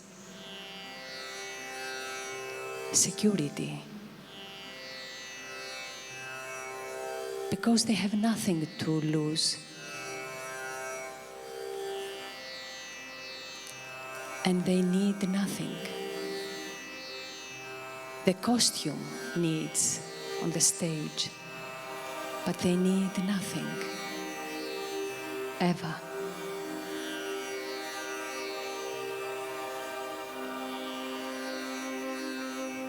Their silence is very deep.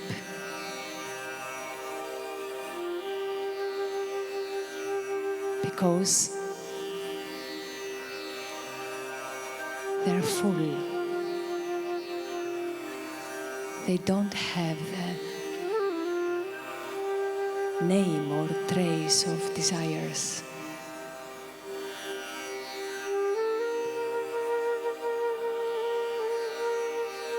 They're fearless.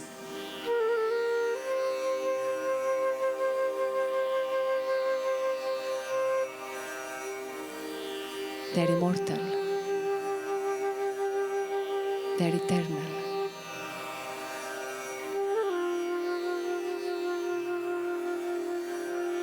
They're perfect. And it is these perfect beings that can feel the divine presence, the presence of the director,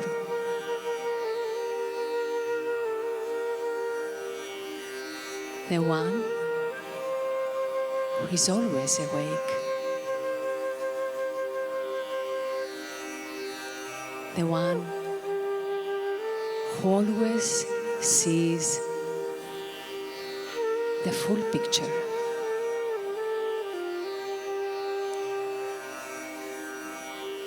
The drama is drama, and the home is home.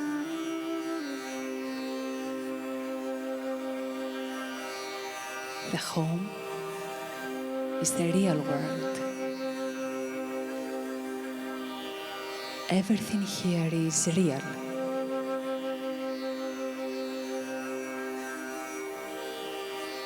Unchanging. Silent. Divine.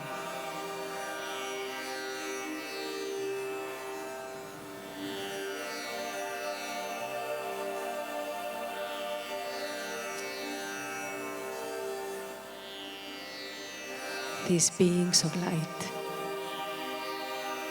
have extreme love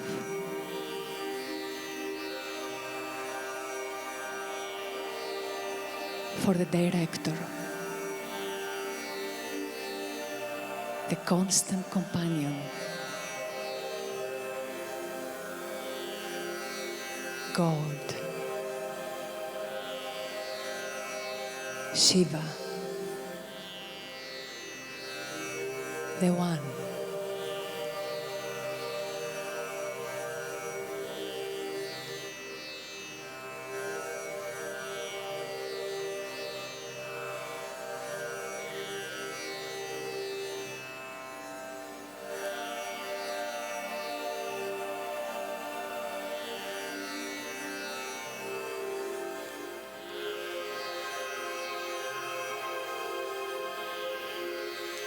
They belong to the One forever.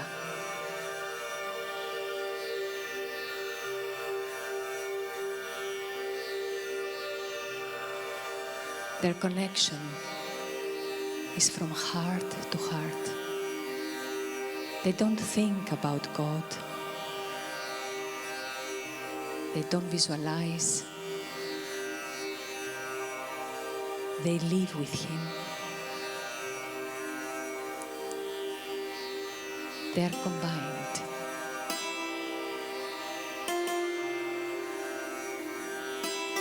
And when these actors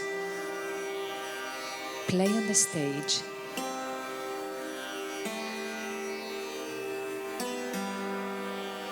they keep this aim not to forget,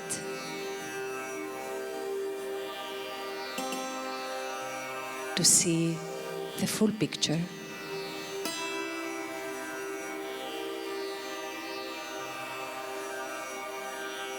to remember what is real and what is a drama. They come on the stage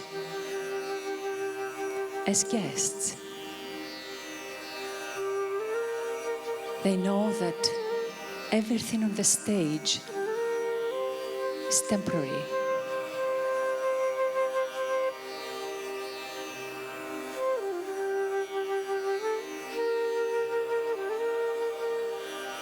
The only reason why they come on the stage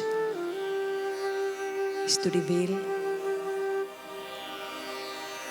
the director. Just by being awake themselves.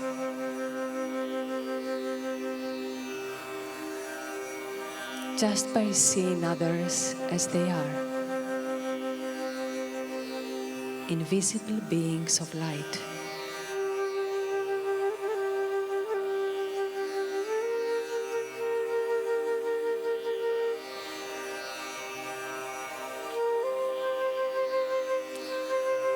We come back because we are these beings of light.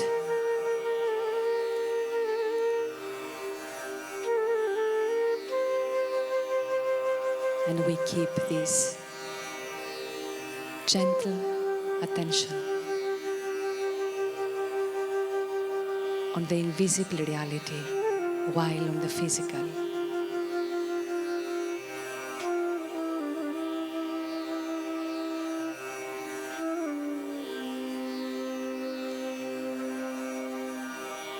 Just by seeing others as they are, we remind them of their beautiful truth.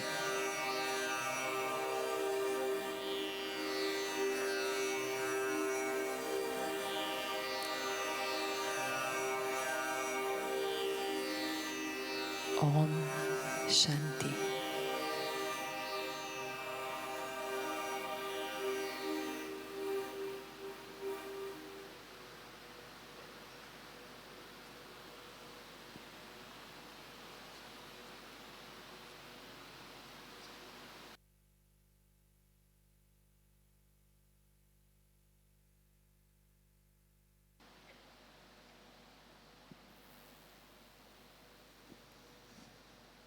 Om Shanti.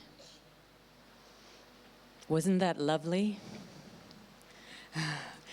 Yes, thanks to Anna Doliani from Lebanon and David Kilowaski from Australia. Also would like to make an announcement that our dear Dari Janki's fine. She's convalescing at our Ahmedabad center. So it was announced earlier that she was in the hospital, but she's now at the center convalescing there. So she's doing fine, yes. And now I'd like to introduce a wonderful team called Desert Rose. It's an honor to introduce them because they bring purity and dignity to music, but also their music is like an offering to God. It lifts everything, the roof, so that we experience this transcendence to that vibration, that divine vibration that brings us closer to God. So please welcome Lynn Holmes and Yusuf Ganif, Desert Rose.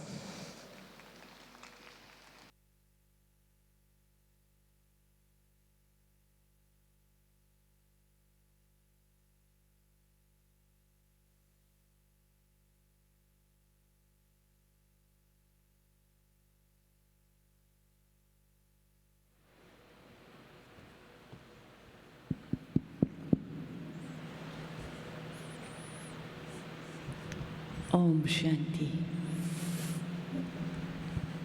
We'd like to begin with a sacred piece of music, Man Manabhava Madhyajiba. And we'd like you to participate as we sing this sacred mantra and contemplate these words, Man Manabhav. Contemplate, I surrender my intellect, and contemplate on these organs of action being used for service, selflessly.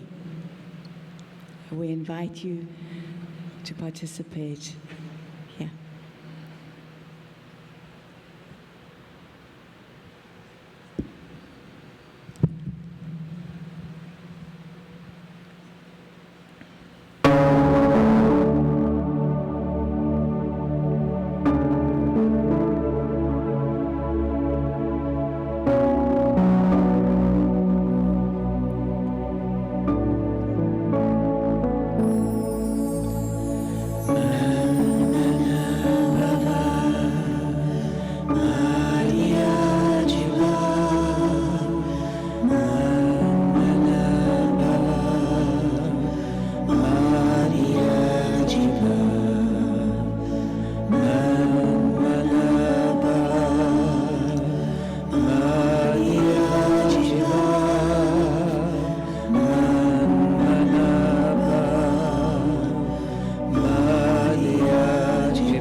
It's all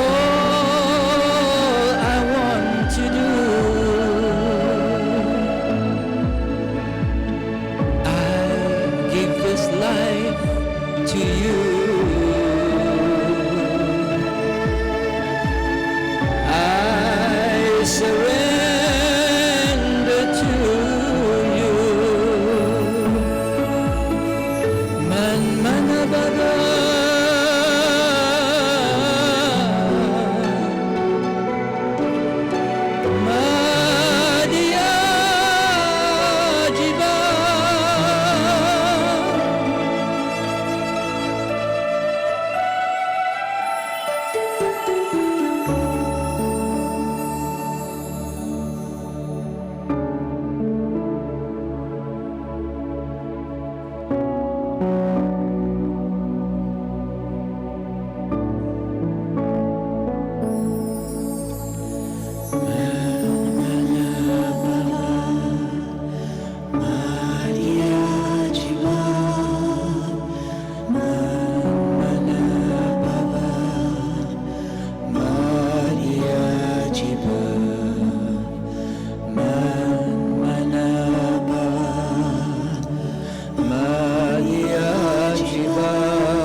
Man Mana Baba. Now we call on Shiva, the benevolent one, to purify us at the time when the world has become so corrupt.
Shivaya.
Wow. Let's hear it for Desert Rose. One love. Thank you so much, Yusuf and Lynn. We've been asked to end with one more. No. Oh, okay. Thank And you. so now, some more magic on a delightful end of things.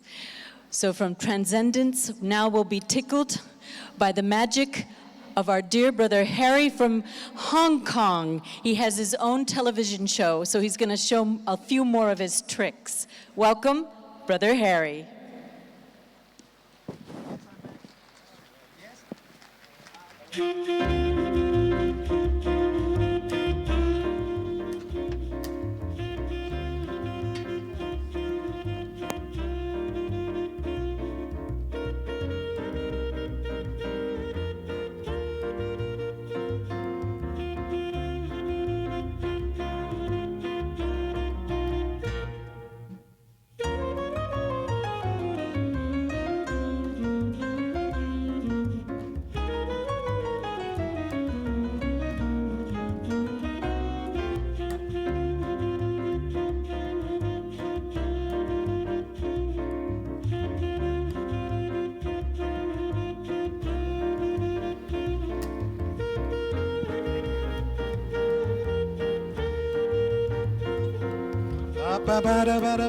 This is amazing.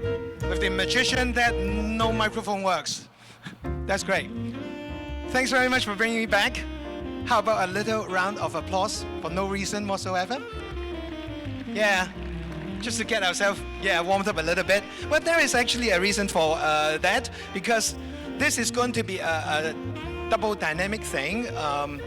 As you know, David, he is quite an amazing person, and he always provide wonderful music for these kind of occasions. But rarely he get some kind of edification by a little applause. I think today will be quite appropriate in such occasion. So David, thank you.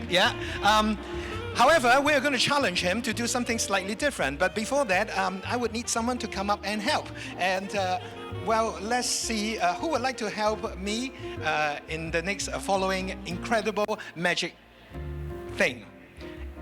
Okay, no one is willing. That's really good. Hey, brother, you are so fortunate today. Yeah, you know why? Because I'm not going to get you. Sit down. I want him. Yeah, you come up. Yeah, you look perfect. Yeah. He doesn't know English. So everyone I pick doesn't know English. Hindi bolenge la. Okay, okay, no Hindi. I know Hindi. You know Hindi, yeah. Okay, well, I know English. That would be perfect. Come up. Well, let's see what happens, right? Okay, please come up. And I need one more person to help. I need a lady, maybe. Yeah. Oh, we have a very spectacular person here from Hong Kong. Yeah, Diana. She's a celebrity from Hong Kong, a very famous journalist. Yes, let's give her a big round of applause. Thank you, Diana. Yeah, I need some professionals to come on stage. Yeah. Would you please take the microphone? Yeah. And hello. Okay. We're talking about purity, so we've got something very pure. Yeah, I just thought of this trick when I was, earlier on in that comfortable room. Some meditation music, but some interesting, funny meditation music. Is that it? Yeah, some snake charming. Okay, this is awkward. All right, all right. Well, let's improvise. Okay, brother, I want you to do this.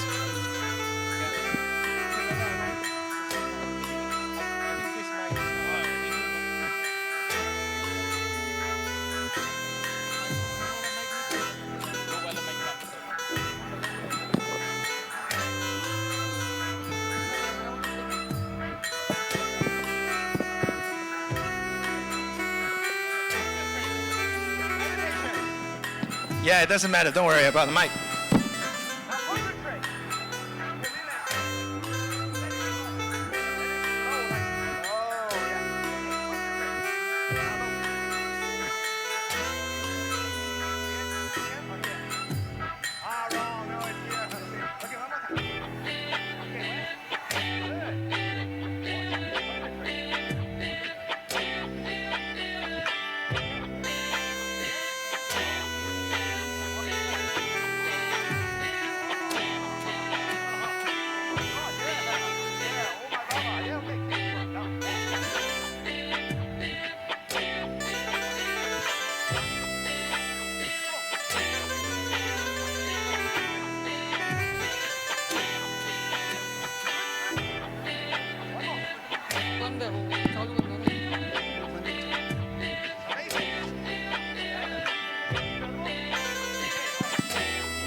Yeah, he's very smart. Let's give him a round of applause. Finally, very good.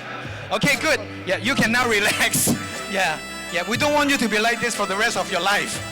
It's time for you to become something different. Yeah. Okay, now relax. You're a human being again. You're not a toilet roll stand.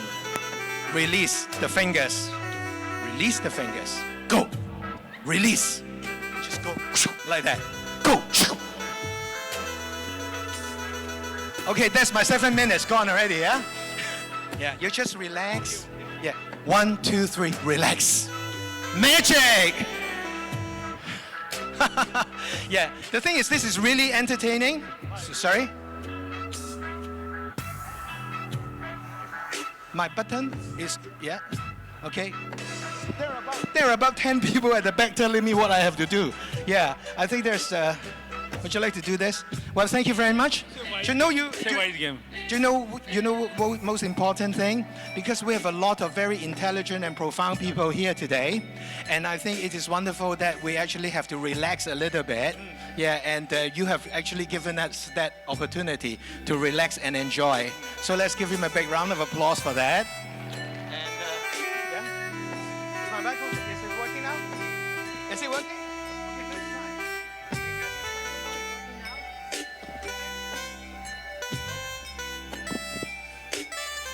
No, anyways, don't worry. Okay, come here. All right, if they're not working, let's just do this without the mic, okay? This is a trick I want everyone to see and learn, because here we have a lot of secret, but it's time to expose the secret as well. So we understand the magic is not just as a secret, it's how we use it. Okay, all right. So.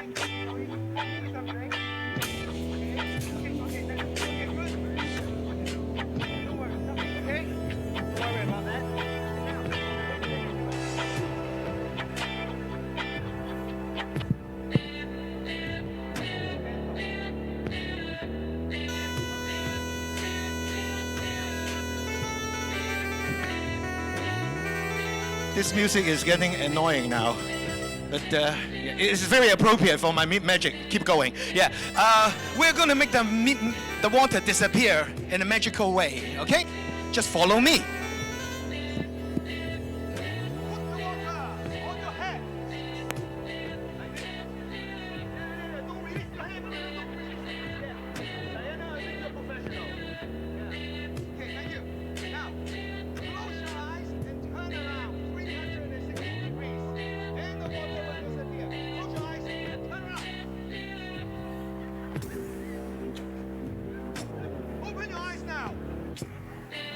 Open your eyes now and look and watch.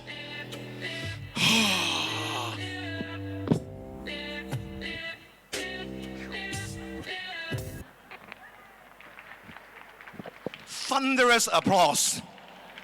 Right? Okay. Your turn. What's your name again? It is. It's this. It's not that. It's this. Okay, ready?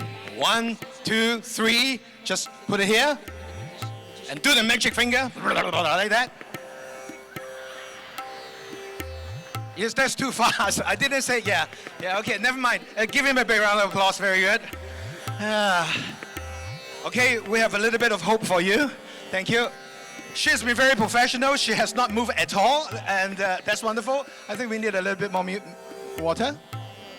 Okay, but it is going to be interesting. Okay? This one, should please sit on that one.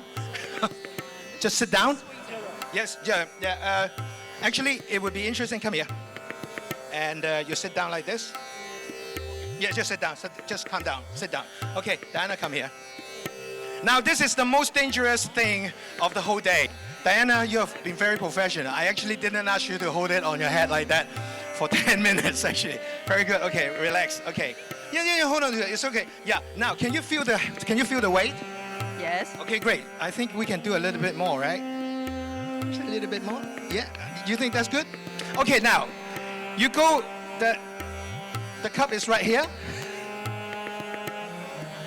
Huh? Pour it on his head. No, you don't pour it on his head. No, you don't do that. You put two hands here, and you need all the yogi power from everyone. Now, we have to think. Is it going to be danger or safe? It's your choice, okay? I want all of you to send your power. Is that okay? 1, 2, 3, go. This music is not helping. Anyways, okay, great.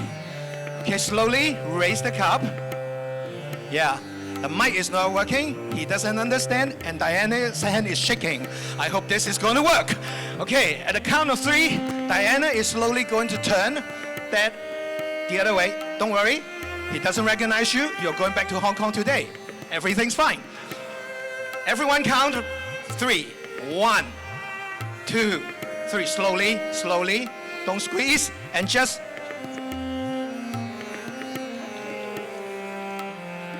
all you have to do is really believe and have a little bit of knowledge. And look, when magic happens, sometimes most of the people hasn't got a clue.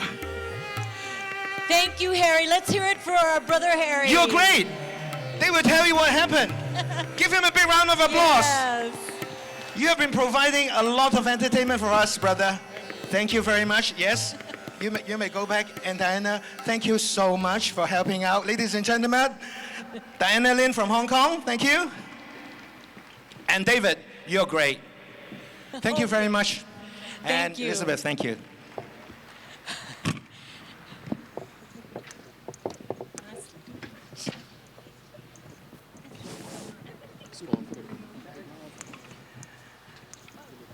So, good afternoon. How are we all going? Great. So, we're up to the final part of our kind of chat show.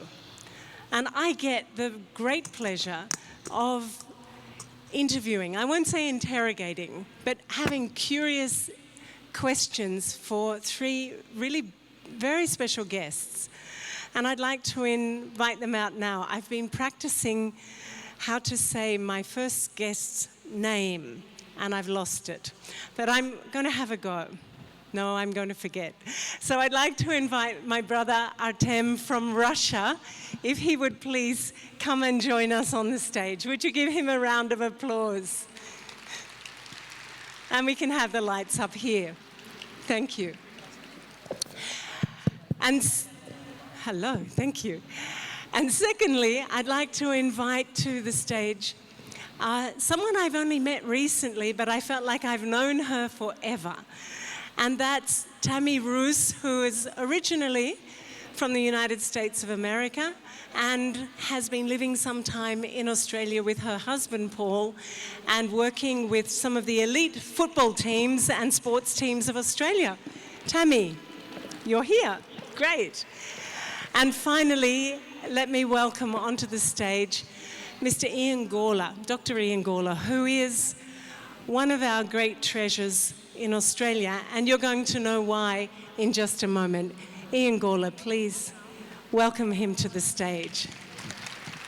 Thank you. So, you've all been enjoying a little bit of magic from Harry? Yes? Okay. Our topic is real magic. Not that Harry doesn't do real magic, but we're going to talk about what is real magic. And that's when you can take crisis in your life and you turn it into gold. There's a saying, you know, that whatever is happening is really good. Doesn't always seem like it. And there's one saying that Steve Jobs from Apple said, you can only join the dots looking backwards. You can only see how life situations were meant to be when you look back in time. You go, for that. That's why that happened. Now it makes sense. So I have three very wise and big-hearted guests who are going to share a little their experience. So, Artem, sorry, I practice and I practice your name. He said, you're the only person who ever could say my name, and then I forgot. But we had a very interesting conversation because you're a CEO of a major company in Russia. Now we know, can we have the house lights up, please? Yes.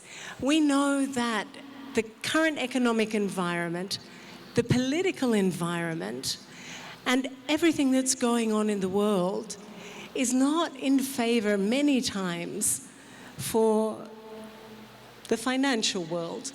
Now, can you respond spiritually? I'm very close to you. I'm going to come back a little.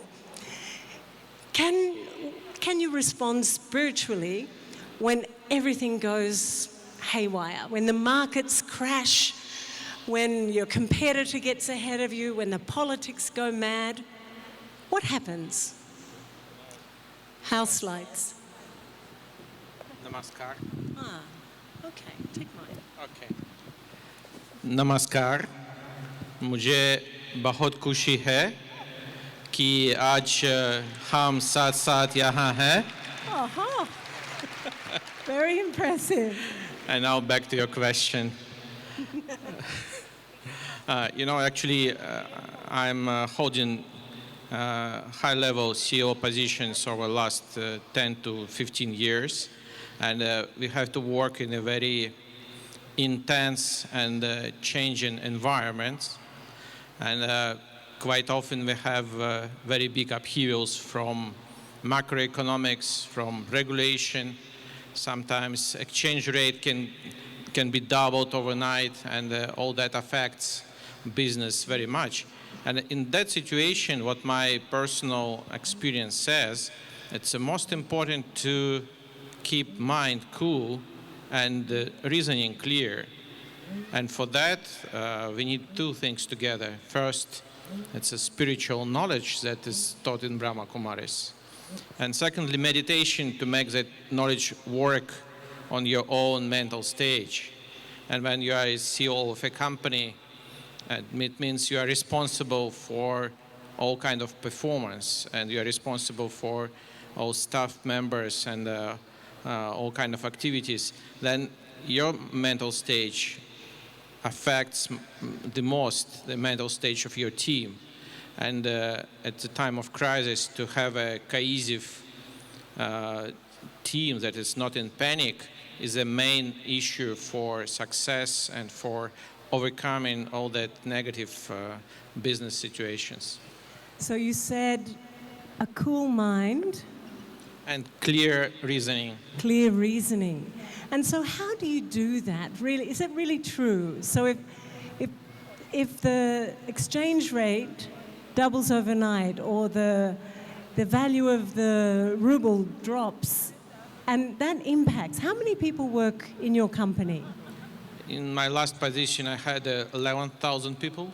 11,000, depending on their livelihood for the direction and the success of the company. Absolutely. So how do you not go a little bit crazy when those things happen? That's a main aspect that is helping in that. It's knowledge of world drama. What do you mean by knowledge of the world drama? It means that everything goes in the best way. And you just have to do what you are supposed to do, what is right in that specific circumstances. And then everything will be okay. And to panic never helps solving troubles. And of course, not to panic, and it's natural for people to panic in tough conditions. not to panic for that. Practice of meditation is the most important issue. And do you meditate daily? Yes. Every day? Yes, every day. Yeah? Okay. You don't believe me? No, I don't look like I'm meditating twice a year. Or Twice a year probably doesn't help, right?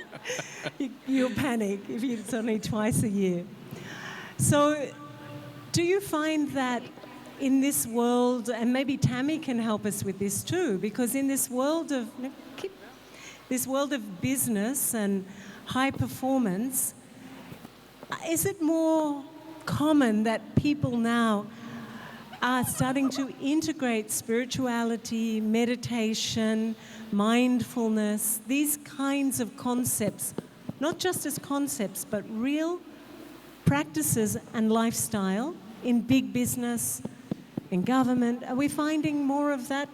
Maybe both of you could respond to that for me. Could you start, please? Yeah, sure. Hello? No. Is this working? Take this one. Sorry. Yeah, no, it's a wonderful question. I think what I'm currently seeing in Australia at least, and I watched some of the studies going around the UK and in the United States as well, that we're seeing a lot of companies starting to really look at wellness because it's wellness as an objective. I think that's due for a number of reasons, but there's been a lot more studies too linked to productivity, efficiency, and how their absenteeism drops. And then there's numerous categories that start getting affected by bringing in wellness, which is really the meditation. So looking at that from that perspective, I think companies are starting to get there, but it's still a bit, I think they're dabbling right now. Mm-hmm. They're trying to really get there, but they're not really sure how to, I think, make that leap across, and understanding the big hang-up at the moment is not having enough time. So in a company space, trying to get the senior executives to lead by example, I think, is one sure way to really start to see a big shift across all companies. But if they could value that 10 minutes, and that's what I try to say to companies when I'm in there, if you can give 10 minutes, then that 10 minutes is going to equate to happier employees, better relationships, clearer thinking, the sound reasoning, better focus, and on, but which also leads to greater productivity. So I think the relationship is they need to understand that it's actually about starting to love the mind and give it a rest. Love the mind. Love the mind. Love the mind. There's an idea. And give it rest. Yeah, I don't think for me, I guess, growing up in the United States, I was taught about physical activity. I was taught about getting enough rest, getting my, the 4 food groups and drinking enough water, but no one ever spoke about the mind. And I think that's the big change now that has to occur is looking at the benefits and changing the relationship. We talk about so much about our body and loving our body and that it's our temple and doing the right thing. But I think you can actually also have a conversation about, I need to love my mind. Very nice. It's a bit of a change, yeah. Thank you, Tammy. So, Artem, are you alone in this idea of the CEO who meditates? Or are you finding there's a lot of others as well? You know that this idea of keeping some balance between heavy business life and normal life, that personal life, is gaining popularity all over the world, and in Russia it's the same. And many people practice some kind of simplified meditation, just empty their minds and trying to relax, and it's called mindfulness. That's kind of a movement. And many people become vegetarian. Mm-hmm. And in Russia as well, there are many vegetarian restaurants where people can eat some vegetarian food, can order, can delivery, and so on. And it's of course it's good, and it's very helpful because tension and stress is increasing day by day. And we don't see any reason for that to be reduced in the coming dozens of years and decades. And people have that thirst for real practice of relaxation and stress relief. So for you, it's part of your toolkit, not just for your personal life, but absolutely for your professional life, for your life. That's the thing. Yes, for me, it's a part of my lifestyle. Yeah. Thank you very much, Atem. Thank you. And Tammy, I know that you work with like football teams and adolescents, like teenagers. But this idea that crisis can be really a gift in life when it doesn't feel like it, but it can be really a great opportunity. Have you had experience of that? I think it's actually, I guess, to answer that effectively, yeah, the crisis can be one of the greatest blessings, because I think when people, sometimes they have a pain point, they come to this pain point in their life and then they need to do something about it, and that creates a big change. And that's one way that we look at it, and you can look back on it. When you say pain point, yes, what do you mean by pain point? So they've had a relationship breakdown, they've lost the job, something's happened in their life that actually drives them to then say, I just can't do this anymore. I've got to look for something else. And that's what we see a lot of, is people getting to the point of where they're at that crisis point. What my hope is that we don't have to get to that point, and that for people to really understand that meditation isn't, you don't do meditation or practice meditation because anything's broken, but you practice meditation so that you can get the best out of your life, so that you can live life to your fullest potential. So you walk out your door and you can actually embrace your day with vitality and optimism and happiness and the clarity of thinking, things that make our day. I don't think anyone in this room goes out their front door and says, I want to have a bad day. So I think it's, when in relation to talking to younger people, or be it an athlete, we all have professional lives and personal lives, and they get influenced greatly by whatever we're doing. But if we can practice just going and having, as we've heard all day, a relationship with our inner world, I just think the benefits will be huge. Thank you, Tammy. I think that's great. So you're saying it's part of your lifestyle, and you're saying it's part of your lifestyle. And of course, it helps you face crises. And you said to me, Atem, that things happen, but it doesn't really seem like crisis necessarily. So it's really not about management of pain and panic. It's choosing a different way of life, and that helps you face crisis. But it's about happiness, it's about fulfillment, and that's nourishing, loving your mind, loving your inner world and your spirit. Yeah. So, you want and to say? I guess perhaps putting it personally back on myself. Yeah. So my journey in meditation began in 1999. And I went off to a Deepak Chopra primordial sound meditation workshop. And that was my first, I had no idea what meditation was. So maybe that helped me because I had zero expectations. But after that weekend, what I came to know was that I actually was going through myself, I guess I was completely depleted, and I hadn't realized it. I was playing the role of trying to be super mom, super woman, which I know a lot of people get into. I just kept going and I didn't ask for help. So by engaging in meditation and taking up that practice, I started to realize things, and I could start seeing where I could change things subtly. As we've mentioned, the subtle world, like all of a sudden I knew how to put proper boundaries in place. And my life just started improving, so it's been my non-negotiable since then. That's interesting. Meditation is your non-negotiable. That's your everyday. Every day and evening. So every day. Okay, Ian, the pressure's on. I met Ian Gawler about almost 30 years ago. And it's how I came to meditation. I won't tell you that long story, but 3 weeks before my husband died from cancer, I went to a retreat that Ian was running. He was really one of the few experts in the world at that time, not just from intellectual point of view and research, but from his own experience, who knew how to face the journey of illness, confront the challenges, and help people pass through to the very final stages. So I went there and I went to a workshop that he ran, and he said many things, but one statement stayed with me, which was, you never give up on anyone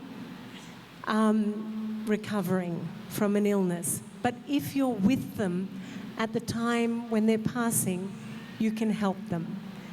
And that really helped me, because 3 weeks later, my husband passed away. And I got to be in such a beautiful experience with him because of this man. So you know about how crisis can be real gold, real magic. Ian, can you share with us something from your experience, your wisdom? Sure, thanks, Carolyn. And all these years later, it's amazing that we should meet in such an environment and be sharing an interaction with so many people. Perhaps to relate what you're saying to your introduction, talking about magic, it would seem there are two types of magic. There's magic based on illusion and what appears to be magic that's based on truth. So Harry's given us a wonderful example of magic based on illusion, and in that illusion something happens that we don't understand but we take to be real. Magic that's based on truth often we describe as a miracle because we don't understand it. Something happens that we don't understand. If we understood it, we'd just say it was truth and we understand it and it's just common garden everyday happening. But when we use the word magic or miracle, something's happened that we don't understand, we don't have an explanation for. And I think in current times, and it speaks to the topic of our conference, so many people have, in a sense, forgotten who they really are. They've misidentified. They've sort of, instead of identifying with the truth of who they are, they're identifying with this persona, this ego, this outer form, you know, this body, the jobs we have, the roles we play, and they get caught up in that and they miss the truth. And the truth is that at our essence, we're these incredibly loving beings, but on the outside we can be really quite horrid. And unfortunately, the world seems to be going through a phase where those difficult aspects of being a human being have got something of an ascendance. And as has been talked about today, it seems like in that cyclical nature, where we're in the fortunate place, and certainly we're getting a good sense of it today, of just how many people are interested in reawakening to who they really are and living from their place of truth. And so with any luck, what we take to be magic before too long might seem to be more commonplace. So that's very beautiful. I love that idea. Magic based on illusion, magic based on truth, which we call miracles, because we don't understand how it happens. And this idea that I think is, you know, a through line, that we've forgotten who we truly are, this essence.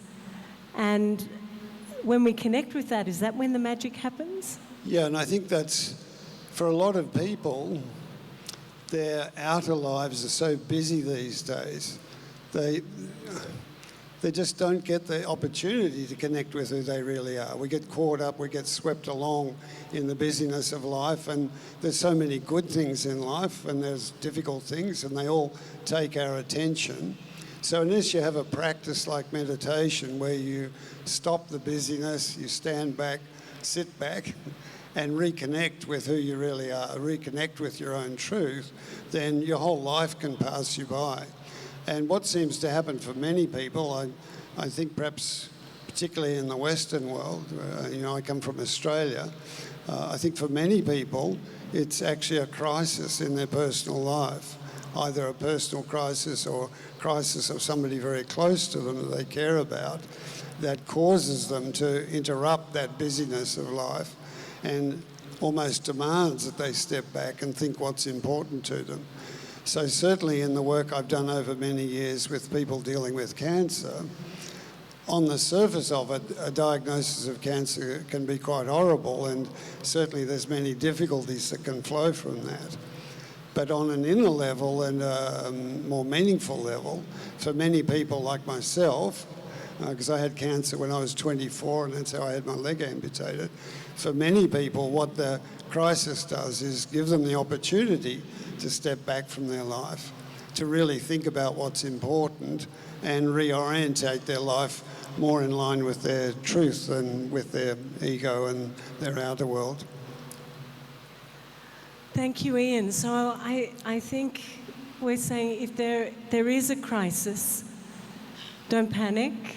It's a chance to step back, because it's usually the ego who panics, and it's a chance to step back. And it's a pain point, Tammy, but it's a gift at the same time. And you can underline it as your not negotiable, this inner journey, this inner connection. And I think also it's important to say that in stepping back, it doesn't lead to a passivity. It doesn't lead to you being passive.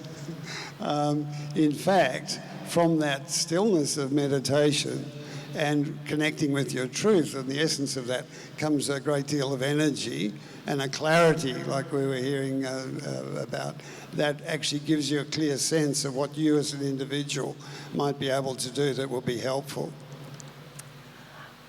I would love to sit with these wonderful souls for, really, I think we could have a number of coffees and long, long chat.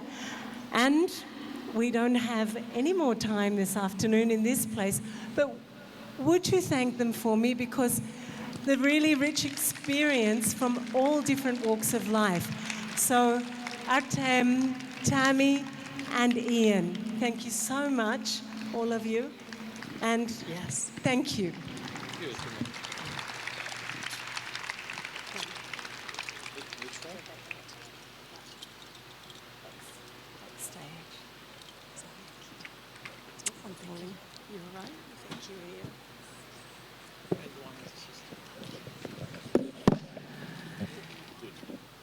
So now we're going off program just for a few minutes.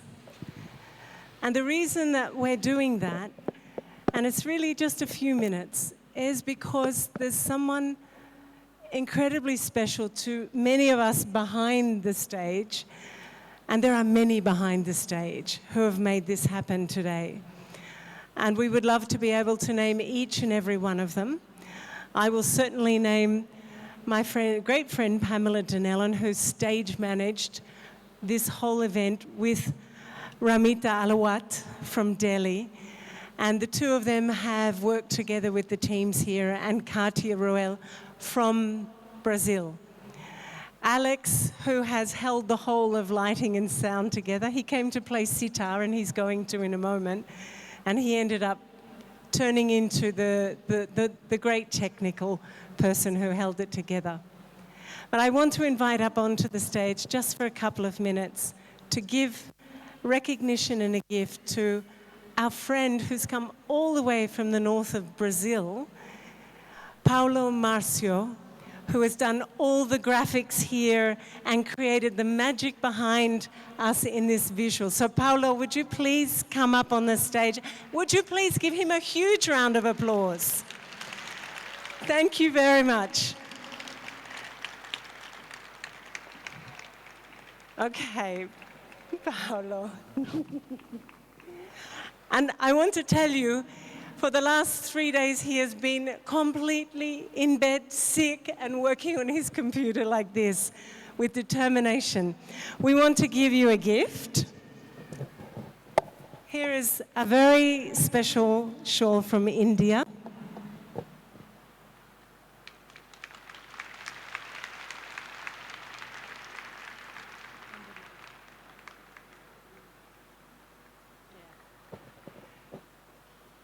Tell a little bit about your experience.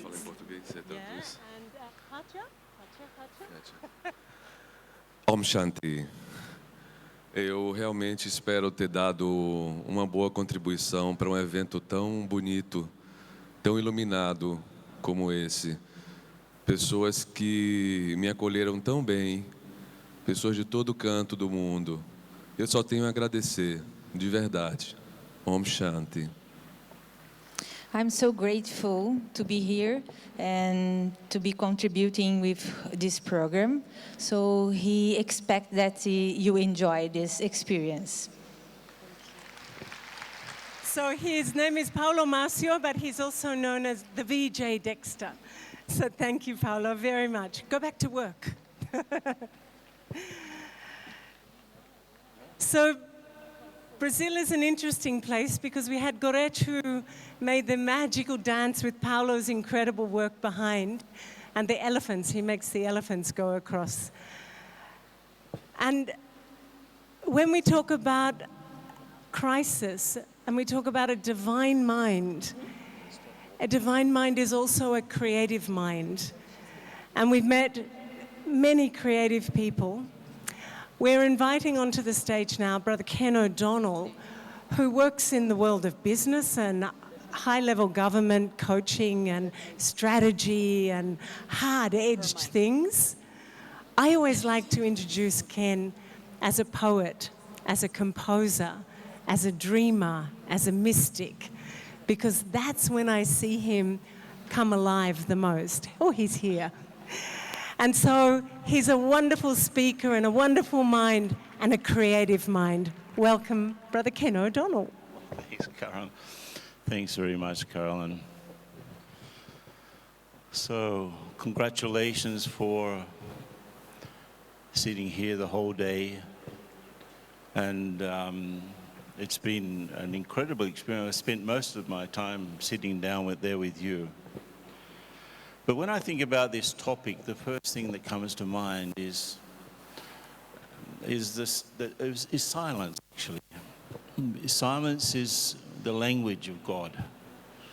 God doesn't speak Hindi or English or Portuguese or Spanish or German. I'm sure if God could come and speak, we'd be very shocked if he started to say, bonjour, mes amis, or hello, or namaskar. He wouldn't do it. So the language of the divine is silence. And that means actually not just not speaking. At a deeper level, it means to go to the experience rather than continue to talk in our own minds about things. Plato said that thinking was the soul talking to itself. But actually, you can be yourself without talking internally. You don't need words. How can you express love, for example? What is love? Maybe you could tell a few synonyms. Well, love is sort of unconditional, sort of feeling, it's giving. But then you run out of words because you can't explain love in words. And that's why I think, if I think of the second language of the soul, it'll be music. And music is a universal language, actually. And you can notice it anywhere. If you put on some music that's sort of got a good rhythm to it, everyone starts to tap their feet, right? And I had the privilege to do a concert for deaf people. Imagine a musical concert, singing songs to people who couldn't hear. And I thought, well, how am I going to do this? So what I did was I just shared with the people the emotions that I had in writing the songs. And then, of course, I sang the songs with emotion. And, well, you could notice that people were really feeling it in their hearts. So you can transmit things at a deeper level. And when we talk about a mind that can help change the world, right? Actually, it's not a big secret, because if you look at the state of the world, you can exactly see the expression of the minds of human beings, at least in our human society. At least in our human society, you can see, for example, we think that pollution is something out there, or nature is something out there, but actually, when we see pollution, we're seeing our own minds at work. When we see human systems, we see our own minds at work. And I must say that if I really wanted to help, first of all, I have to look at my own creation, how I think, the condition of my relationships, the way that I relate to the material things around me, my house or my finances or whatever, especially the relationships. If there's a mess in our lives, personally, we can trace it to the mess that's in our minds. So this thing of different minds creating a different world is not such a big deal, because that's all we've ever been doing. The world that we live in is the world that we've thought into existence. It's come out of us, individually and collectively. So you look at Delhi. What is Delhi, for example? You look at the traffic. We're in Om Shanti Retreat Center, and the road from here to Gurgaon is like, incredible traffic that you never see in most cities. But what is that? It's a lot of people thinking about what they have to do and creating the world around them. So if we wanted to create a different world, we have to go into that deep silence and touch the bottom of our souls, let's say, and bring that out into our personal lives, and that's it. And I was remembering just after a big financial collapse, it was in 2009, I was with about, I guess, 3,000, 4,000 people in Mexico at a Human Resources International Conference. And since they work in human resources, they were, worried about jobs, because they're the ones that hire and fire in companies. And ask them, okay, how many of you will have your jobs 5 years from now? And not many people lifted up their hands, because even they were not having a guarantee for their future. And then I asked them, if you are doing something useful or beneficial for the world 5 years from now, do you think the world will give you a job? Everyone put their hands up. And I thought, but why does that happen? How do we know that if I'm using my thinking and my speaking and my doing in a beneficial way, how do I know that the world would look after me? Because it's something inside of us. We know, we suspect that what we do may not be so useful. The way we live our lives may not be so useful. But if you just think, how can I make my how can I make my thinking and speaking beneficial? I think it's failing the mic. Sorry, mic is oscillating. Yeah, another one.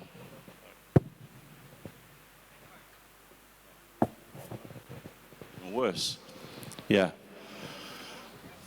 Okay, so I'm just inviting you to think, to stop and think about the world that you're creating around yourself.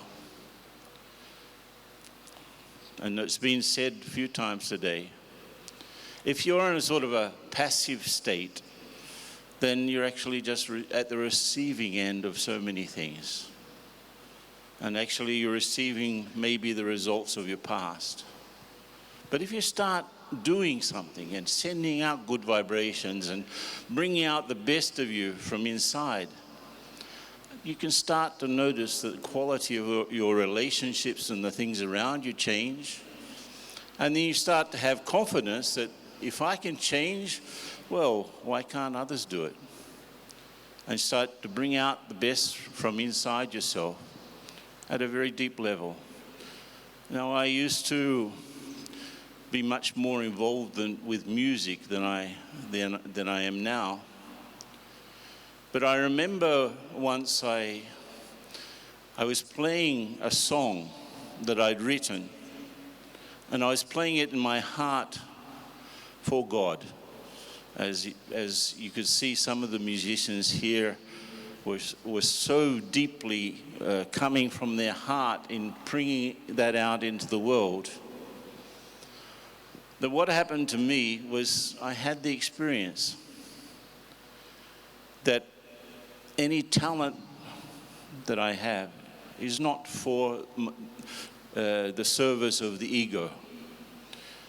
Any talent that I have to hand it over to the divine. And just as I can play a guitar, for example, I'm the musician, guitar is the instrument. But actually, I'm the instrument and God is the musician. So there are two levels, right? He plays me, I play an instrument. He plays me and I speak, right? And of course, if you're doing something like that, then imagine the human creativity. We are so clever. Human beings are so clever. They can make the fantastic gadgets. They can make, they can make a communication with a satellite that's going around Mars.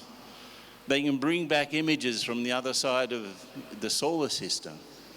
They can do so much, but sometimes they can't talk to the person next to them. They can communicate with the other side of the world, but they can't talk with their children or their husband or their wife or their parents. And we're so clever, we can make so many calculations, but at the same time, we do things that are so illogical, right? We can understand grammar so well, we can speak languages so well, but we don't know how to transmit our feelings.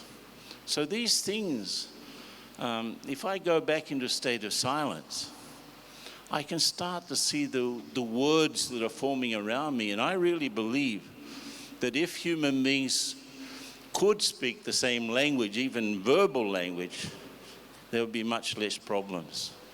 But if we could all speak the language of silence, which is the language of God, which is the language of silent love, for example, then at least we'll know how to get along with people who are around us.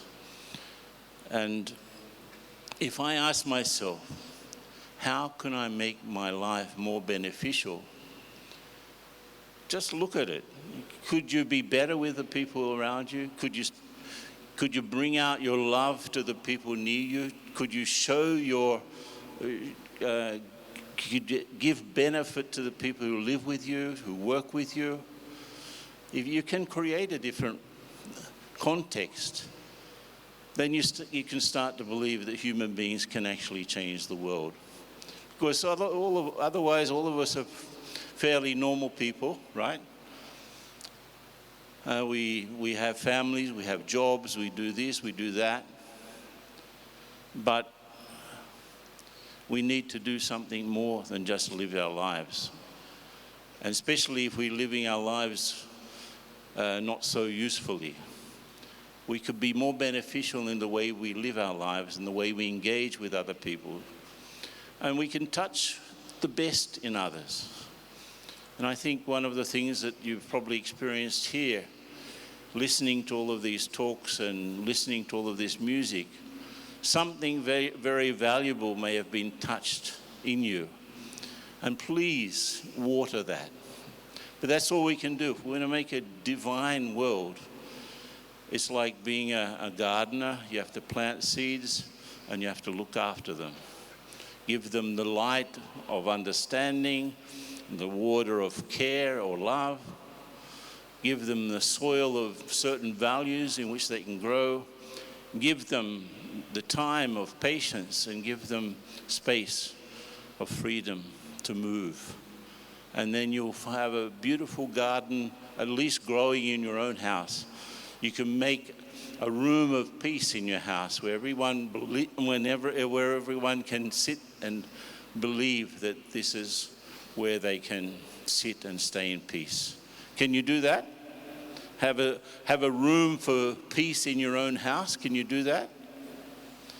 That everyone can just go there and go to that deeper state of connection with themselves and connection with God.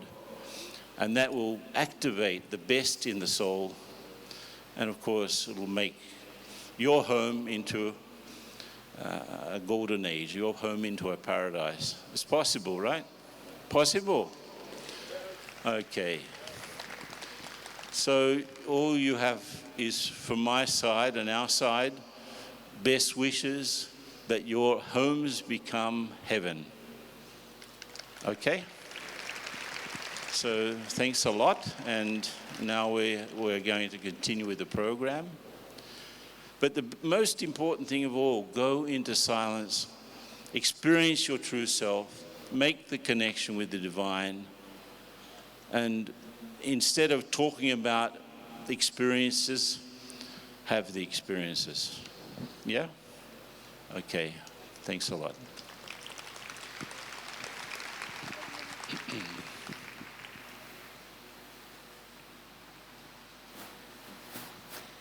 Thank you, Ken.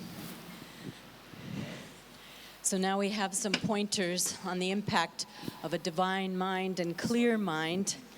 And I'd like to introduce to you our very own near and dear one who doesn't need an introduction, and a recent recipient of the Shakti Nari Award from the President, Sister Shivani.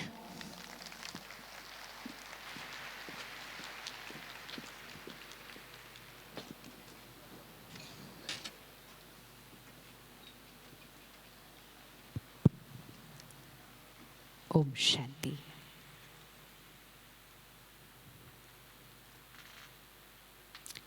Spiritual response in critical times. And since this morning, we've not just received the tools to do it, but we've received magical energy over here which has strengthened soul power. And it's that energy which will allow us to remain stable in those times of crisis. But what is it that we need to start doing on a daily basis from tomorrow morning, or let's say tonight? I was once with Dadi Janki ji in Pune, and a journalist comes up to Dadi with a paper and pen, ready to write down all the answers. And he asked Dadi ji, what is the secret of your energy? What's the secret of your power? And he was ready to write down. He thought he's going to get a lot of profound knowledge. And Dadi answered him in just 2 words. She said, don't waste it. And he looked at her and he said, what next? She said, nothing. Just don't waste your energy. That's the secret to the energy. Don't waste it. And that's what we all learn on this path of a Raj Yogi lifestyle. Crisis could be personal crisis in a family, crisis at work, crisis in a city, crisis in a country, and crisis for the world. We all play our part by remaining stable in our own personal crisis. But if we just rewind our life Crisis is not every day. It's once in a while. But small situations are coming to us daily, where if we don't take care, we are depleting soul power.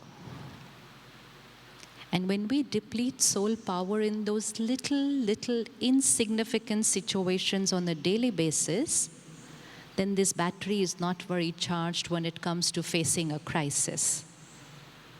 So for me to be able to remain stable in a crisis, I need to take care of the daily, tiny situations which come every day. Simple situation like getting stuck in a traffic jam, late for a flight.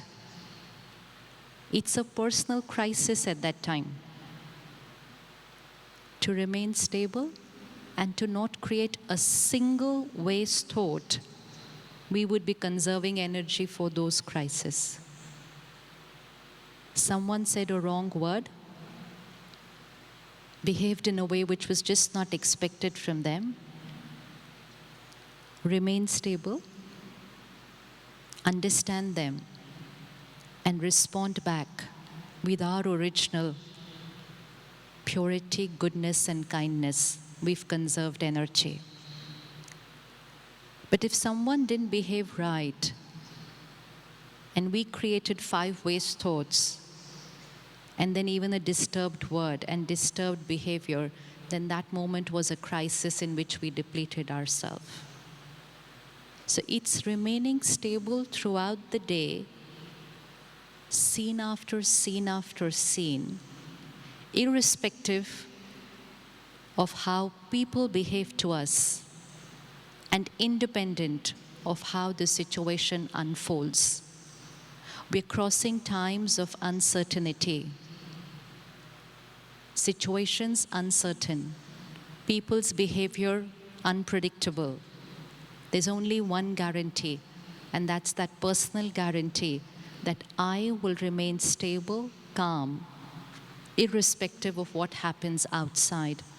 That's conserving spiritual power on a daily basis. And when we do that, we're not just taking care of ourselves, but we are radiating power to the situation and radiating power to people and radiating power in the world. So we are not just protecting ourselves in the crisis, we are protecting everyone around us, and we are strengthening people to face their personal crisis. So we only do 2 things. One, begin our morning. That 1-hour morning meditation, connecting to that divine mind, charging the soul battery.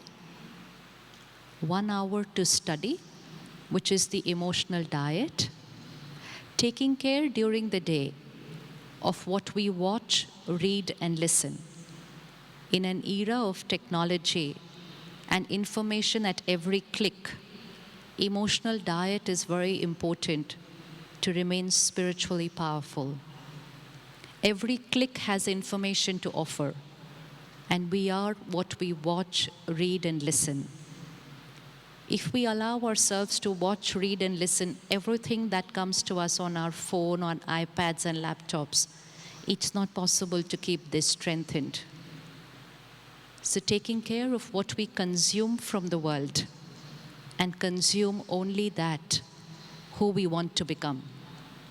And which means consume information only which is full of compassion, love, empathy, and purity. Watch, read, and listen only that. Which means protect ourselves from the vibrations of the world, create higher vibrations, and influence the world. Not in the direction to get influence, but in the direction to influence the world. So 1 hour in the morning, taking care during the day about what we watch, read, and listen from the world, and a little attention in how we respond to those little situations during the day, conserving energy every time, which keeps the soul battery charged. And then, if ever there is a crisis in our personal life, we've already created the sanskar of remaining stable and influencing the scene instead of getting influenced by the scene. It will have to happen by practicing in the tiny situations of life. Let's sit last few minutes in silence, and all the power that we've created, shared, absorbed during the day, just a minute to radiate it to the world.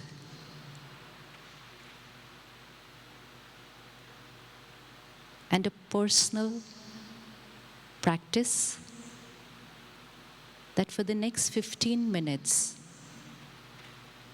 as we walk out of this hall,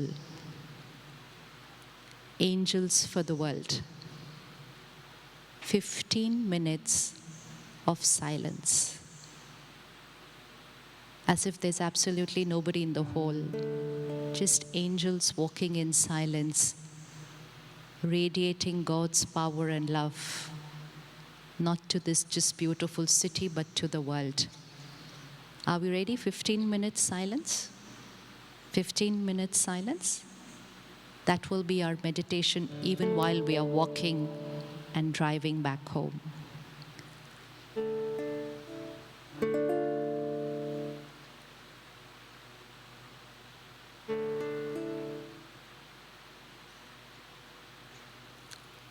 I am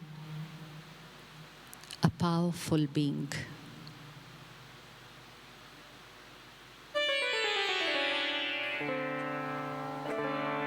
Stable, always.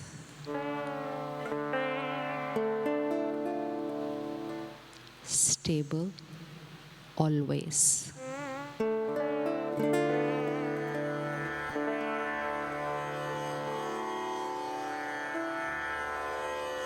My thoughts, words, and behavior are independent of the situation or the people around me.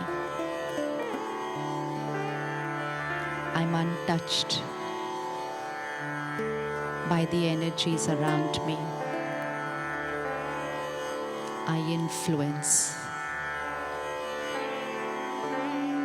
I radiate.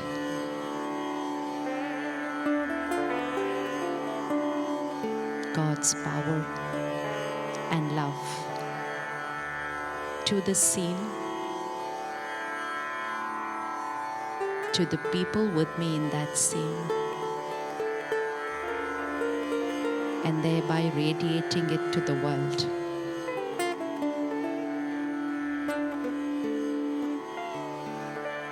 I am God's angel.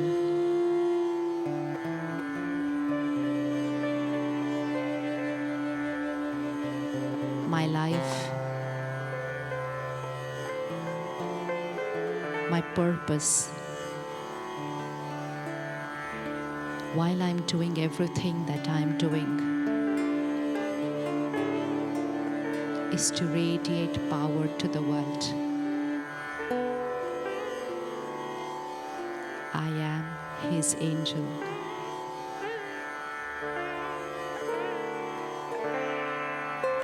I am Satyugi, divine soul.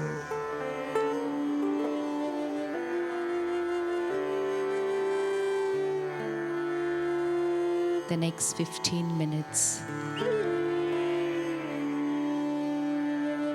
silence time.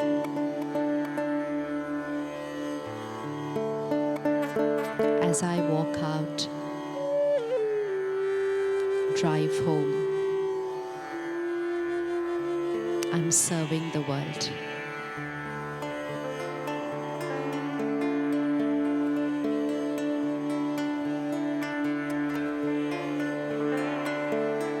My every thought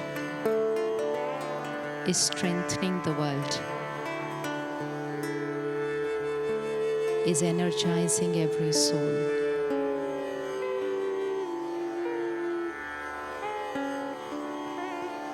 I'm shifting the world from Kalyug to Satyug.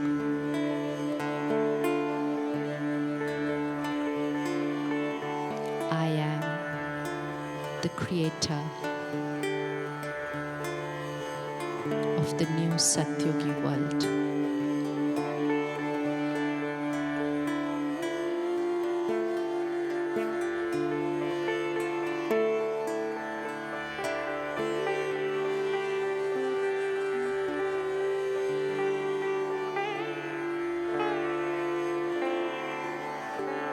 Next 15 minutes, deep silence. Walking out like an angel,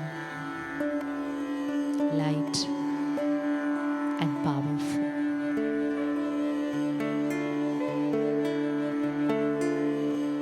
Request everyone to rise and start moving out in silence. In silence. 15 minutes in silence.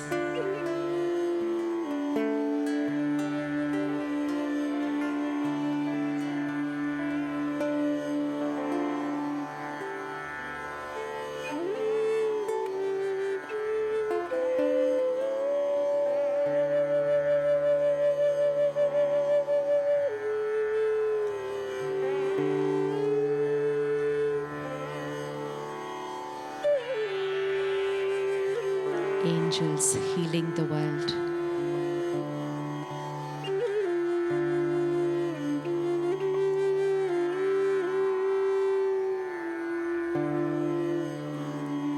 सभी उठते जाएंगे, लेकिन मौन में 15 minute का मौन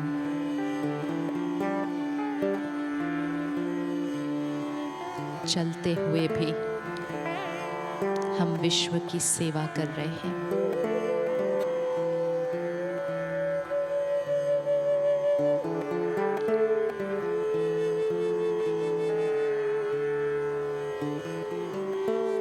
हर कर्म में सेवा है, हर संकल्प में सेवा है।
साइलेंस में चलेंगे।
Thank you.